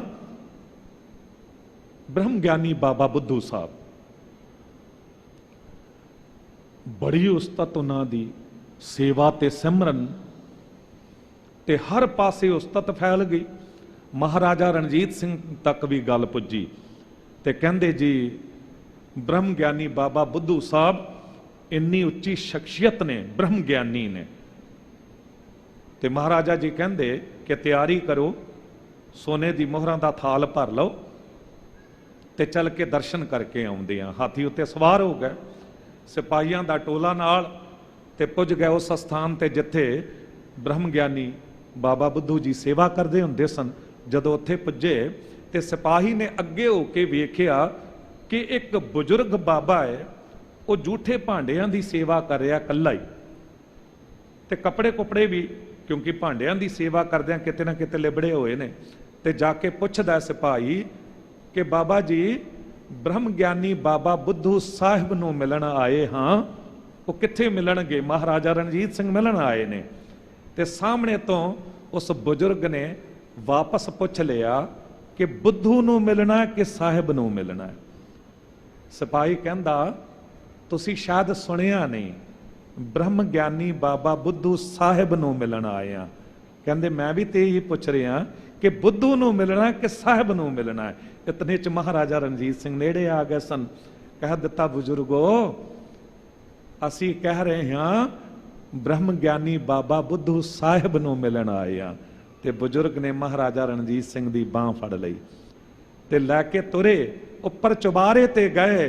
साहिब गुरु ग्रंथ साहब जी दा प्रकाश सी ते ले जा के महाराजा रणजीत सिंह नूं कहा जे साहिब नूं मिलना है ते जा सामने मिल लै, ते जे बुद्धू नूं मिलना है ते बुद्धू तेरे सामने खड़ा है, बुद्धू तेरे सामने खड़ा है। बस जिस दिन इहो जी निमरता आ गई ना, भोले भाए मिले रघुराया। एवें थोड़ी सेवावां मिल जांदियां ने। मैं धन्नवादी हाँ सिंह साहब ज्ञानी जगतार सिंह जी हैडगंथी साहिबान सचखंड श्री दरबार साहब मुख सेवादार सरदार हरजिंदर सिंह जी का धन्नवादी हाँ। सरबत श्रोमणी कमेटी साध संगत का गुरु रामदास साहब गुरु ग्रंथ साहब जी का धन्नवादी हाँ। एक गल तां कही कि सेवा आपे नहीं मिल जाती किसी को भी। मुकत भुगत जुगत तेरी सेवा जिस तू आप कराए, कि नहीं मेरे वर्गे हम रुलते फिरते कोई बात ना पूछता। गुर सतगुर संग कीरे हम थापे, कि नहीं कथावाचक लोचदे होणगे कि मंजीत साहब दीवान हाल तो जाके कथा करिए। पर कथा ते उसे नूं मिलेगी जिसनों गुरु रामदास साहब जी किरपा करके देण। प्रबंध दे मन दे विच जिस बारे वो हुक्म पाउण उसनों सेवा मिलेगी। ते इस सेवा का भी मान कोई कर लवे कि मैं ते दरबार साहब कथा करके आया हाँ। नहीं सजना तेरा की जोर है, तेरा की जोर है। हम रुलते फिरते कोई बात ना पूछता। गुरु सतगुर संग कीरे हम थापे। जद गुरु रामदास साहब सतगुरु जी वर्गिया ने कह दिता कि मैं ते लाहौर दी गलियां च रुलदा फिरदा सी, मैनू ते कोई गल भी नहीं सी पुछदा। गुरु अमरदास साहब सतगुरु आपने ऐसी महान कृपा कर दी कि मेरे वर्गे कीड़े नू थाप के पातशाह बना दिता। गुरु सतगुर संग कीरे हम थापे। ते साहब कह रहे ने कि भाग संजोयो रे, ये भाग किन्ने जगाए। कीड़ा थाप दे पातशाही लश्कर करे सुहा। ओदी मर्जी है खिन मैं राव रंक को कर ही राव रंक कर डारे। किसनू पता सी कि लाहौर दी गलियां च रुलन वाला यतीम अनाथ बच्चा जिहदे लई शरीकां ने भी दरवाजे बंद कर दिते सी, अज बैठा सोढ़ी पातशाह रामदास सतगुरु कहावा बन जाणगे। ते उत्थे दा ही महाराजा लाहौर सिंघासन उत्ते बैठण वाले महाराजा रणजीत सिंह इत्थे मंगते भिखारी बन के आउणगे, झोली अड के मंगणगे। होई सी ना घटना, गल रिपीट होवे ते पकड़े च आ जांदी है। एक सिन बेनती कर ही दियां। एक बारी महाराजा रणजीत सिंह कलम कल्ले तुर के ना दरबार साहब आ गए ते इत्थे दा प्रशासन जागया। वजीर कोतवाल सारे दौड़ के चरना उत्ते डिगे। महाराजा जी ये की खेड वरताई है, तुसी दस्सिया ही नहीं। तुसी दस दे असी गेट लाउणे सन, शहर नूं सजाउणा सी, बैंड बाजियां नाल तुहाडा स्वागत करना सी। महाराजा जी दी सवारी आ रही है, शान नाल आउणी चाहिदी है। ते महाराजा रणजीत सिंह ने पता है की किया, कहंदे महाराजा नहीं आया, गुरु रामदास साहब जी दे दर दा मंगता आया है, भिखारी आया है। भिखारियां नूं शान शोभदी नहीं है। ते गए ने गोडे टेक के गुरु रामदास साहब जी दे चरना सामने झोली फैला के गुरु ग्रंथ साहब जी दे सामने ते कहा मुल्तान दे विच अकाल पै गया है, मींह नहीं पै रहा, प्रजा ने बगावत कर दी है ते दुश्मन हमला करके कब्जा कर लेना चाहता है। गुरु रामदास साहब जी राज मेरा नहीं तुहाडा है, मंगता बन के आया, कृपा करो उत्थे मींह पै जावे, बरसात पै जावे। इतिहास गवाही दिंदा है कि हाले महाराजा रणजीत सिंह अरदास करके दरबार साहब तो बाहर निकले ने, परिक्रमा विच ही ने कि गुरु रामदास साहब जी की कृपा मुल्तान दे च मींह पैना आरंभ हो गया, बरसात होनी आरंभ हो गई। ये मींह पै रहा है, चिम चिम वरसै अमृत धारा, मन पीवै सुन शब्द विचारा। ਸੁਣ ਮਨ ਸੀਖ ਸਾਧੂ ਜਨ ਸਗਲੂ, ਥਾਰੇ ਸਗਲੇ ਪ੍ਰਾਸ਼ਿਤ ਮਿਟਿਓ ਰੇ। ਐ ਮੇਰੇ ਮਨ, ਤੂੰ ਗੁਰੂ ਸਾਧੂ ਦੀ ਸਿੱਖਿਆ ਸੁਣ ਤੇ ਤੇਰੇ ਸਾਰੇ ਪਾਪ ਜਿਹੜੇ ਨੇ ਉਹ ਮਿਟ ਜਾਣਗੇ। ਤੂੰ ਗੁਰੂ ਗ੍ਰੰਥ ਸਾਹਿਬ ਜੀ ਦੇ ਉਪਦੇਸ਼ਾਂ ਨੂੰ ਸੁਣ, ਗੁਰੂ ਗ੍ਰੰਥ ਸਾਹਿਬ ਜੀ ਦੇ ਬਚਨਾਂ ਨੂੰ, ਸਿੱਖਿਆ ਨੂੰ ਸੁਣ, ਤੇਰੇ ਭਾਗ ਜਾਗ ਜਾਣਗੇ, ਤੇਰੇ ਸਾਰੇ ਪਾਪ ਮਿਟ ਜਾਣਗੇ।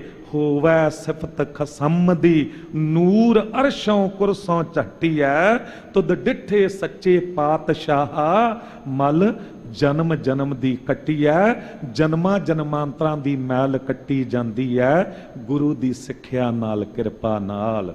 ਜਾ ਕੋ ਲਹਿਣੋ ਮਹਾਰਾਜ ਰੀ ਗਾਠੜਿਓ, ਜਨ ਨਾਨਕ ਗਰਭਾਸ ਨਾ ਪਾਉੜਿਓ ਰੇ। ਜਿਸ ਉੱਤੇ ਕਿਰਪਾ ਪ੍ਰਭੂ ਪਰਮਾਤਮਾ ਮਹਾਰਾਜ ਦੀ ਹੋ ਗਈ, ਜਿਹਨੂੰ ਉਹਨੇ ਕਿਰਪਾ ਕਰਕੇ ਦੇ ਦਿੱਤਾ, ਤੇ ਉਹਨੂੰ ਜਿਸ ਗੁਰਮੁਖ ਨੇ ਗੱਠ ਬੰਨ ਲਿਆ, ਦਾਸ ਨਾਨਕ ਜੀ ਕਹਿੰਦੇ ਨੇ, ਕਹਿੰਦੇ ਜਨ ਨਾਨਕ ਗਰਭਾਸ ਨਾ ਪੌੜਿਓ ਰੇ।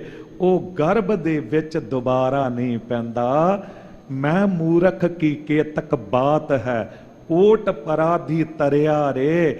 ਗੁਰੂ ਨਾਨਕ ਜਿਨ ਸੁਣਿਆ ਪੇਖਿਆ, ਸੇ ਫਿਰ ਗਰਭਾਸ ਨਾ ਪਰਿਆ ਰੇ। ਇਤਨੀ ਕ ਸੇਵਾ ਪ੍ਰਵਾਨ ਕਰਨੀ, ਬੇਅੰਤ ਹੋਈਆਂ ਭੁੱਲਾਂ ਬਖਸ਼ ਲੈਣਾ।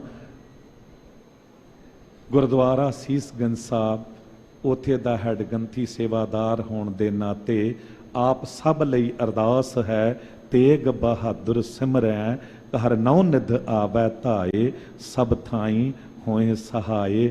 ਆਓ ਅਖੀਰਲੀ ਪੰਕਤੀ ਪਿਆਰ ਨਾਲ ਪੜ੍ਹੀਏ। ਸੁਣ ਮਨ ਸੀਖ ਸਾਧੂ ਜਨ ਸਗਲੂ, ਥਾਰੇ ਸਗਲੇ ਪ੍ਰਾਸ਼ਿਤ ਮਿਟਿਓ ਰੇ।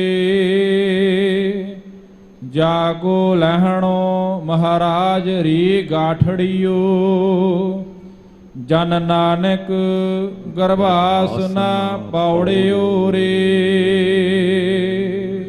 ਵਾਹਿਗੁਰੂ ਜੀ ਕਾ ਖਾਲਸਾ, ਵਾਹਿਗੁਰੂ ਜੀ ਕੀ ਫਤਿਹ।